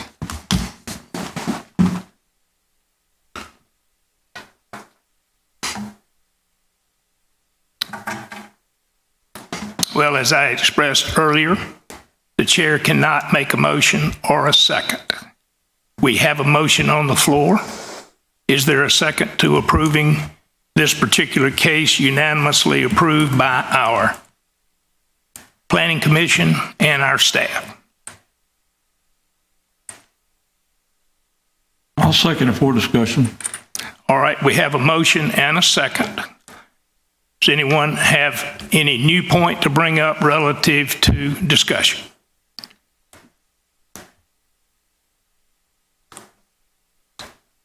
Hearing none, call for a vote. All in favor of moving this forward and approving the recommendation signify by saying aye. Aye. Those opposed signify by saying aye. Aye. Aye. So we have a 2-2 vote, which in effect is a no vote. Now, tell the public what happens to this process once we've had a no vote. Can you share that with us from your knowledge? Yes, sir. It'll Wayne. stay the current zoning, the RSF1 and RSF2. The applicant will have to wait a year before he can come back and ask for another rezoning request, and the home occupation won't be able to be approved. All right, does that mean that he can't do this home occupation under the current zoning? No, sir. We determined that it was more of an agricultural use, so he would need the RA zoning. But back to my question. Will he be able to use his property for the processing that he described as it's currently zoned? He can do it for himself and not as a business.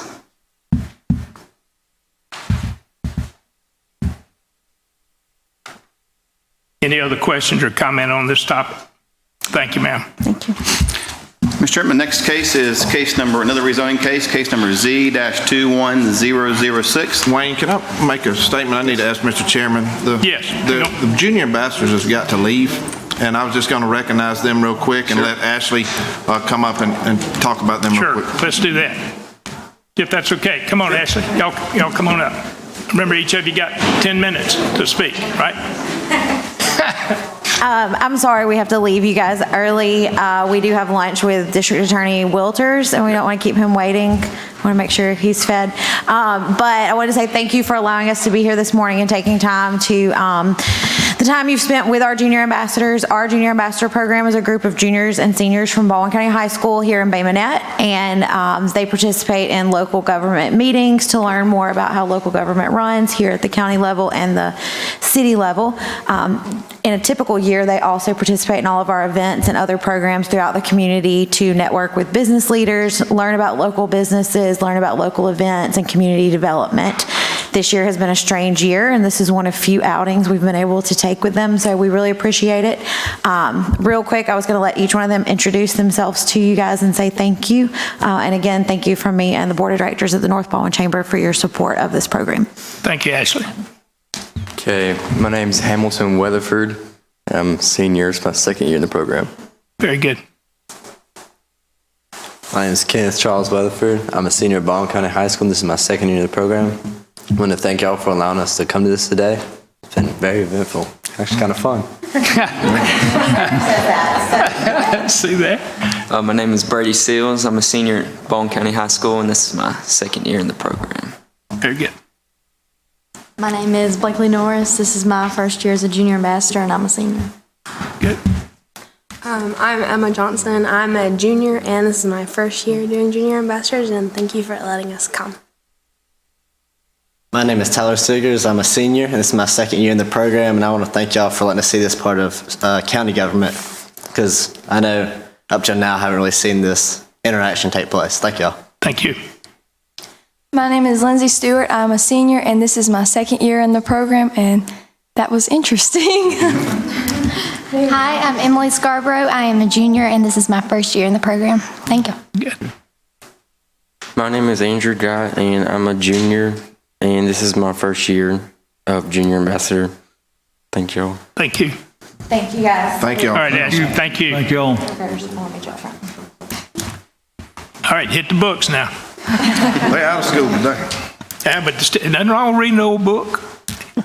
Thank y'all.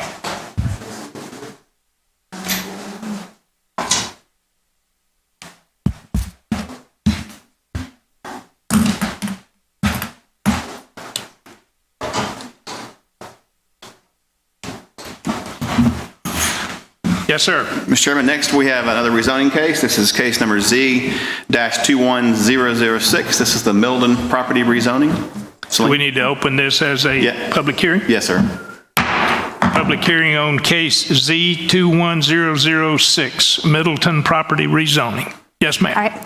This is a request to rezone 2.11 acres from RSFE to B4 to allow for storage units to be built on the subject property. The subject property is located off of Riles Road in Planning District 12. As you can see, to the north, the property is zone B3, and to the east and south, there is B4, and across Riles Road is zoned RSF3. The applicant has asked for the B4 for mini storage. Their plans is to combine that parcel with the adjacent B4 parcels for mini storage. You have to have a minimum of 3 acres for mini storage, and that parcel only consists of 2.11 acres, so they are combining it to meet that requirement. Here's the site plan for the previous storage unit that was approved. That's to the south and east of the subject property. They do have access off of Highway 59 and also off of Riles Road. And they did receive a turnout permit from the state and the county highway department. Prior to today, we only received 1 phone call in opposition, but I do believe we recently today received a couple of emails against, and then we had the the lady here during work session that was against it. Staff recommended approval, and the Planning Commission also recommended approval at their January meeting.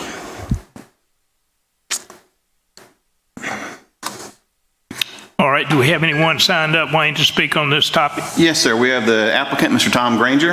All right, Mr. Granger, if you could come forward. Remember, we'll try to limit it to 3 minutes, but if you need more, just give me a signal and we'll, okay, good. Tom Granger. Mr. Chairman, Commissioners, appreciate it. Selena's done a great job presenting it. I really don't have a lot to add. The intent is to combine this property with the property to the east and south. It is currently B4, and just expand the development that we're going to do. Okay, do we have any questions or concerns from Commission? The lady that was here earlier said she was just worried about people driving in and off of Rawls Road. Yeah, that's not your intention to use that road primarily, is it? Since you got the turnout for Highway 59? We have a turnout permit on Rawls for the B4 property already in place. The intent would be to try to use, well, we're going to tie into Highway 59 through that property as well. Okay. We would reduce costs, the owner would reduce costs if he just uses the accesses he already has. Okay, thank you. Okay, any other questions or comments from the Commission? Wayne, do we have anyone signed up? No, sir, just wanted to mention, Mr. Chairman, we did get an email from the person who spoke this morning at the work session, Mrs. Fincher, so that's in the record as well of her email expressing her concerns, which is primarily the Rawls Road issue. Okay. And that's all we have to speak, Mr. Chairman. Okay, anybody in the audience feel compelled to speak on this topic? If not, we'll close the public hearing and entertain. Mr. Chairman, I make the motion that we approve this case number as recommended by staff. I'll second the motion. All right, we've got a motion and a second. Any other discussion or comment? If not, all in favor signify by saying aye. Aye. Opposed, like sign. It is unanimous. Mr. Chairman, the last rezoning is case number Z-21007. This is the E&T Enterprises property rezoning. Mrs. Boykin is here to present this case. All right, this is a request to rezone almost 76 acres from RA Rural Agriculture to RSF2 Single Family in order to develop a residential subdivision. The property is located on County Road 12 South in Planning District 21. As you can see, there is a subdivision to the west, which is zoned RSF2. The remaining adjacent property is zoned RA, and to the east, the subject property is unzoned. This property is located in Foley's ETJ. So if the rezoning is approved, the county would review the subdivision in-house, and they would have to go to Foley's Planning Commission for approval. The lots for RSF2 is a minimum of 15,000 square feet with 80-foot wide lots. Staff recommended approval, and the Planning Commission also recommended approval at their February meeting. Mr. Chairman, we have no one signed up to speak on this topic. Okay. Okay, Tom's here as the applicant on this case? Gotcha, okay.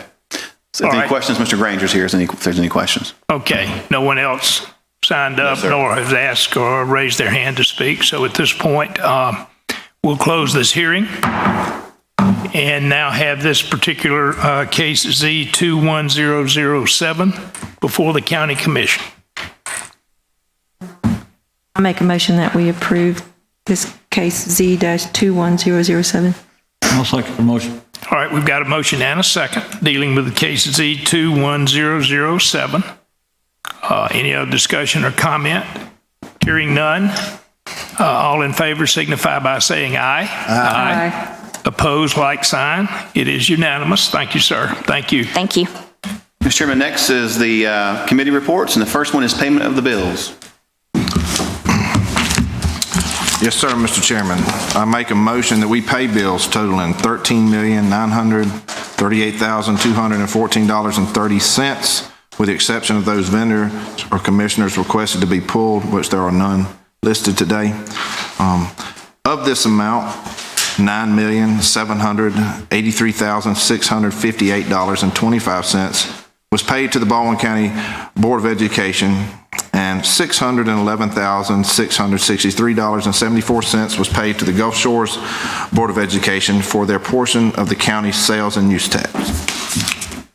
All right, we have a motion from Commissioner Ball. Do I hear a second? I'll second the motion. Got a second. Any other discussions or comments? Hearing none, all in favor signify by saying aye. Aye. It's unanimous. Thank you, Jeb. Mr. Chairman, next item is EA2. This is the notification of interim payments approved by the clerk treasurer under county policy, and the staff recommendation is to make the attached interim payments made by the clerk treasurer totaling $2,240,697.76 and make that part of the record. All right, do we have a motion to approve that? That doesn't require a motion, just... Doesn't require a motion. Yes, all right, good deal. Mr. Chairman, next are the discussion items, and as we discussed in the work session, FA1 and FA2, we talked about those. We'll move forward. FA1 will be brought back at a subsequent meeting. We'll move forward with FA2 with the plaque in the courthouse. We'll get that done with your consent, and then also FE1 regarding the grants. That will be coming back as an item at a subsequent commission meeting, Mr. Chairman. So we need a motion on FA2, correct? Yes, sir, if you don't mind. All right, well, I'll make a motion that we approve staff recommendation for item number FA2. Second. Got a motion and a second on item FA2. Any other discussion or comment? Hearing none, all in favor signify by saying aye. Aye. It's unanimous. Yes, sir. Mr. Chairman, brings down the commissioner requests. I have none, sir. All right. None. Skip, do you have any requests? No. Nor do I. Mr. Chairman, next are the addendums, and as we discussed during the work session, we have HA1, which is regarding the Manatee Springs Fire Department. I believe Laura has looked into this matter. And Laura, you want to speak to that? Can you hear me? Okay, it's on. Yes. I think that it's arguable that this use may even be allowed under the subsection C1 of the local act that creates this tax. And even if it doesn't, the commission is still can allow it as an exception under subsection 2, provided that they've gotten the fire chief's approval, and I think they have, so. Right, thank you. Thank you so much. Does that mean that we need to act on this? Mr. Chairman, I make a motion that we approve item HA1. I'll second the motion. All right, so we've got a motion and a second on item HA1. Any further discussion? Hearing none, all in favor signify by saying aye. Aye. believe it's unanimous. Mr. Chairman, regarding HA2, the annual contract for the audit federal awards for the Baldwin County Commission, staff recommends approval of that item. So moved, Mr. Chairman. All right, we got a motion. Do we have a second? Got a motion and a second on HA2. All in favor signify by saying aye. Aye. Unanimous. Yes, sir. Mr. Chairman, next is the administrative report. And I'd like to, if I could, Mr. Chairman, recognize two groups of people who are county employees, if you don't mind. Certainly. First one, I'm going to ask Shannon Spivey to come to the podium. Shannon, as you all know, she's the director of our Citizens Service Center. They take in a lot of calls. I just want to make everyone aware of the work they do. In 2020, they received 254,245 calls into her service center, all handled by Shannon and her team. Did a great job. I think the true story here regarding those calls is 27% of those calls end with them, which means they don't get passed around to someone else. They've done a great job over the years of developing this knowledge base where when someone calls and asks a question, they record the question and the answers. So they're not having to recreate answers again. But I just want to recognize Shannon and her team for doing an incredible job, doing a great deal of work, a huge workload. During the storm, they assisted EMA with phone calls and did a wonderful job. And they really take their job very seriously in trying to provide a great service to those people who are calling the county. That's usually their first impression of the county when they call someone. And if they're getting answers quickly and accurately, which they do very well, I think it looks very good on the county's behalf. So just want to recognize her publicly, Mr. Chairman, and her staff. So I want to thank them very much. Certainly. Shannon, would you like to say something? I just want to tell you all how much I appreciate the focus this commission has and this administration has on customer service and knowing how important it is to serve our citizens. Obviously, I did not answer 250,000 phone calls in the past year, so I mean, what I do is, the hard work is really done by my team in the service center or CIS, helping get us the equipment that we need. Just so many people that actually do the really hard work, but it's always nice to be recognized. I really appreciate it. And I will say that there has never been a time in my 15 years here that I've been more excited to come to work every day and see what's going to happen next and what we're going to do for our customers. So thank you. Shannon, comments? Yeah, I was going to just thank you so much for what you do. I want to thank you for allowing me to get a taste of your life. And it's me sitting in that chair with a headset on for about, I don't know, a good 2 or 3 hours. I probably took, 200 or 300 of those calls for you, and it's quite entertaining. Of course, I deal with phone calls all day long, but you've got some real nice people that call, and you've got some real not so nice people that call. I think one thing that I taught Shannon and them is I was like, I wish we could talk to them like you talk to them. But sometimes you just got to get a real good little stern voice, and they always very nice group of people to work with down there, and that was a humbling experience, and it made me realize exactly what you do now. I just need to get around to all the other departments, maybe get on a motor grader and that kind of stuff. And just do some other things. Try it all out. Garbage truck's not long overdue. So, but thank you, Shannon, for everything. It's been a pleasure working with you and stuff, and I look forward to many more great years. Thank you. Bill Joe? Absolutely. I ditto everything he said. I didn't spend that much time answering calls, but I do appreciate the small amount of time that I did. And I think that this past year has given us a lot of new challenges, and you guys did an awesome job of tackling those head on. And not only did we, have the pandemic, which we're still dealing with, and we're still dealing with cleanup, but we had 4 states of emergency and 3 of them were valid. And so got to know you guys a little bit better during all that. So thank you so much. I appreciate you. Thank you. Skip? I just thank y'all very much. I know people don't realize how many calls y'all really take, and it's like I say, most of them are handled right there. They don't have to go somewhere else, to get information. And I appreciate all the hard work y'all's staff does. You think, just sitting back and answering maybe 200 calls a day or whatever, this is a big county, and, there's a lot of people that call. So Just want to thank y'all for doing what y'all do. Well, thank you. And I just realized during your 4-year term, I guess we answer about 1 million phone calls. Right. And there's 229,000 more that probably will want to call. Having had somewhat similar experience, I had a guy tell me when somebody got a little out of sorts to ask them, particularly if it was a guy talking to a guy. So let me ask you something. Do you kiss your mother with that mouth? And it's amazing how it might change their tone or attitude, but y'all do a wonderful job, and we so much appreciate it. And as I've said before, and I'll keep saying that, it just honors me to be a small part of a team that gets things done, and not just now, but going forward. So you be sure and convey that to all your people, okay? I will. I wish they could all be here. They're very busy the day after a holiday, but they all take their jobs very seriously, and nothing that we've thrown at them this year has made any of them question what they're doing and how much they love their job. Thank you so much.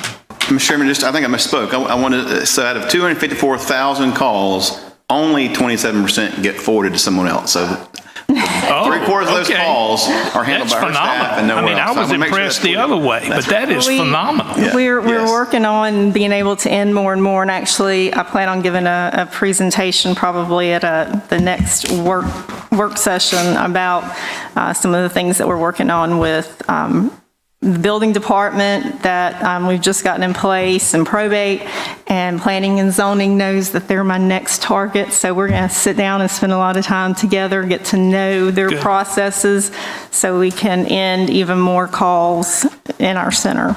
That's about getting better as we get bigger. That's right. Thank you. Mr. Chairman, those calls ending with Shannon's staff means more productivity for the other departments that aren't getting those phone calls. So. Exactly. Mr. Chairman, the last group I want to recognize, I'm sorry for taking so long, but I think these are very important, is the CIS department, primarily Brian Peacock, Susan Kilby, Kish, and Grace. I think they're outside. First, I want to mention Kish and Grace. They're programmers with us. As you all know, we took over the RV, y'all come to the podium. We took over the RV park, and so we needed a reservation system. So typically you'd go out and you would buy that system from a vendor. Grace and Kish, with Brian's help, developed our own internal program where you can go in online and book your site at the RV site.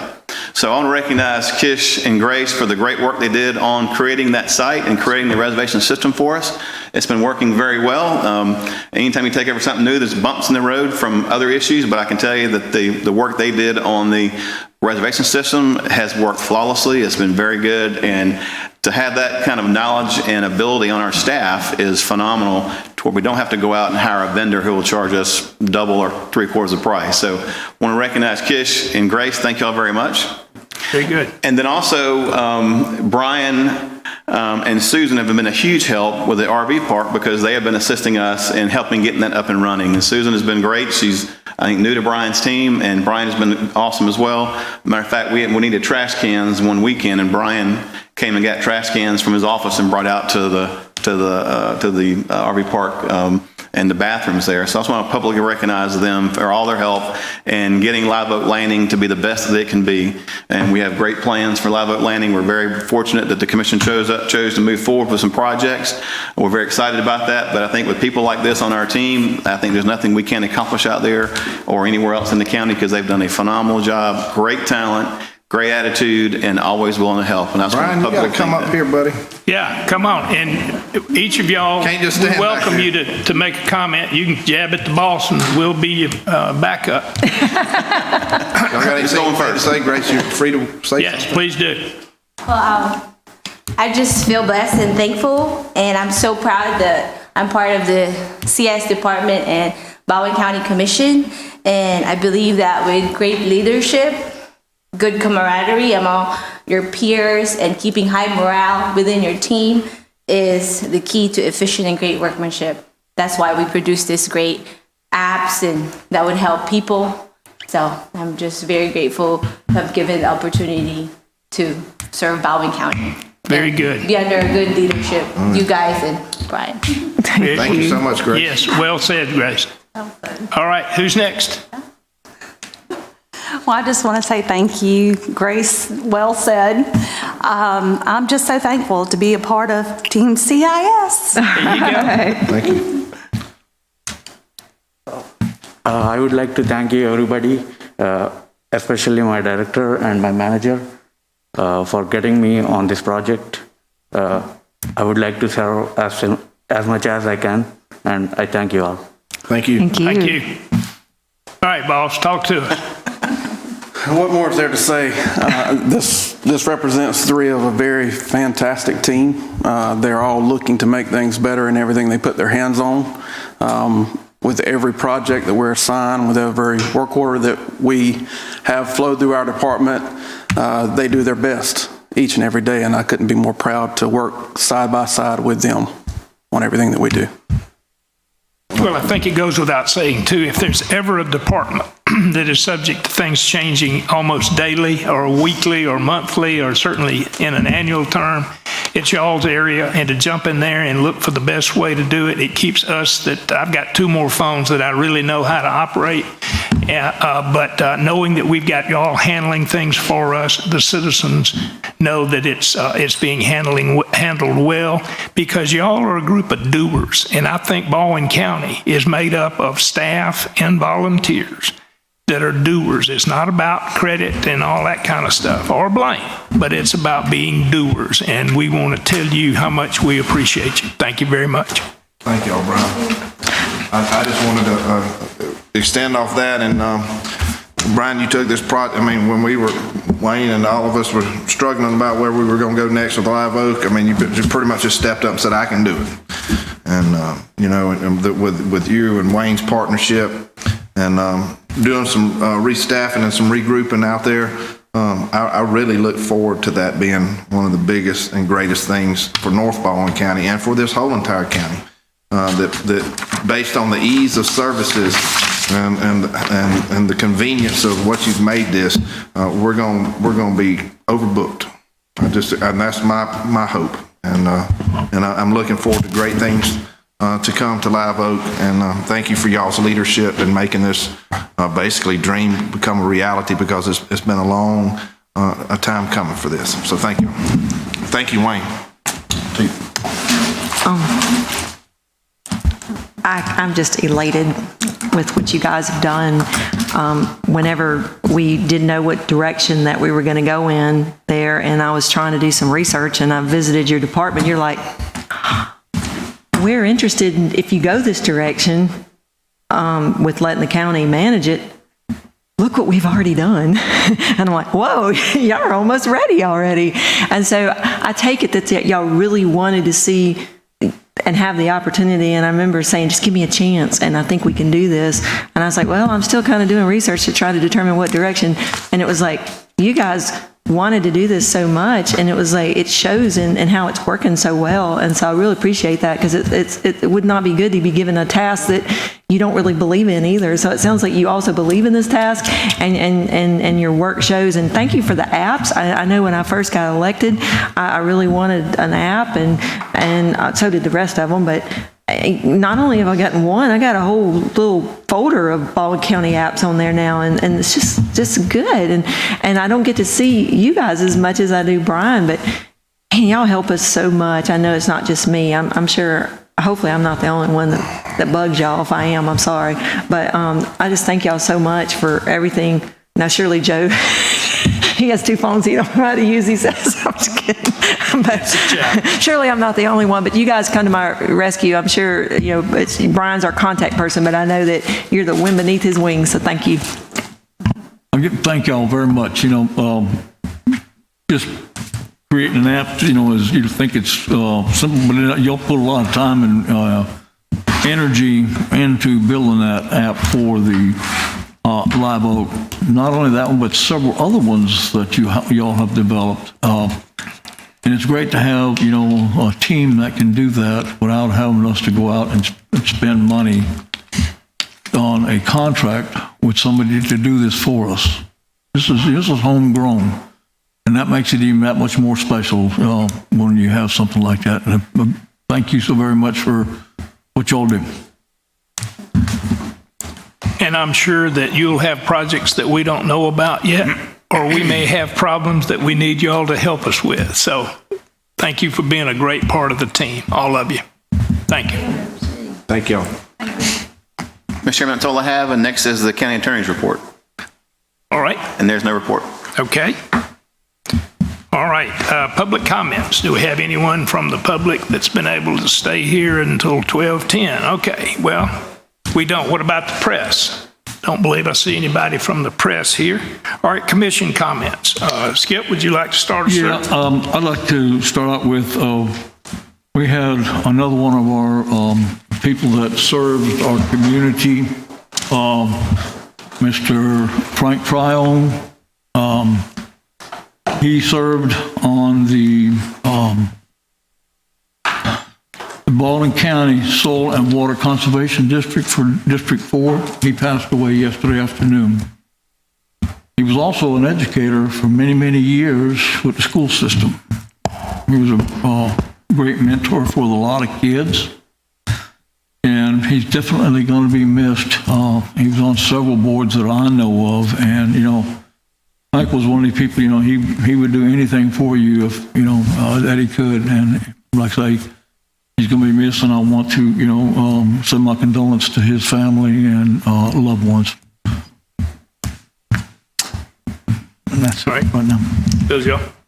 I don't have any special comments today. I just want to thank everybody. And I know that we're still struggling through all the things that's going on, and I feel like that it's the beginning of the ending of all this, and I'm hoping, especially when it comes to the COVID and all that, I'm hoping that we'll start seeing some of that light at the end of the tunnel. But thank you, staff, for all you do for us, and thank my colleagues for what y'all do too. Thank y'all. All right, Jeb, how about you? I'm just as well as the other two. I'm thankful for what the staff does. Everybody from the top to the bottom. So appreciate everything they do. It's great to see that our highway engineer is back in spite of all his tragedies that he's going through. Yes. And yet he's still going through them and still shows up for work now.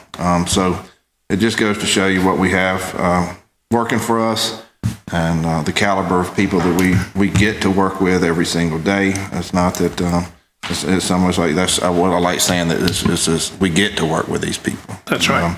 It's a pretty humbling experience. Great honor to be up here today, and you know, I just enjoy every minute of this job and working with each of y'all up here on this stage, as well as all the people down there. I thank you, Mr. Chairman. All right. Obviously, a thank you sounds hollow, but it's really not. We've all said it, and every one of you here in this room, and those that aren't here that are part of the team.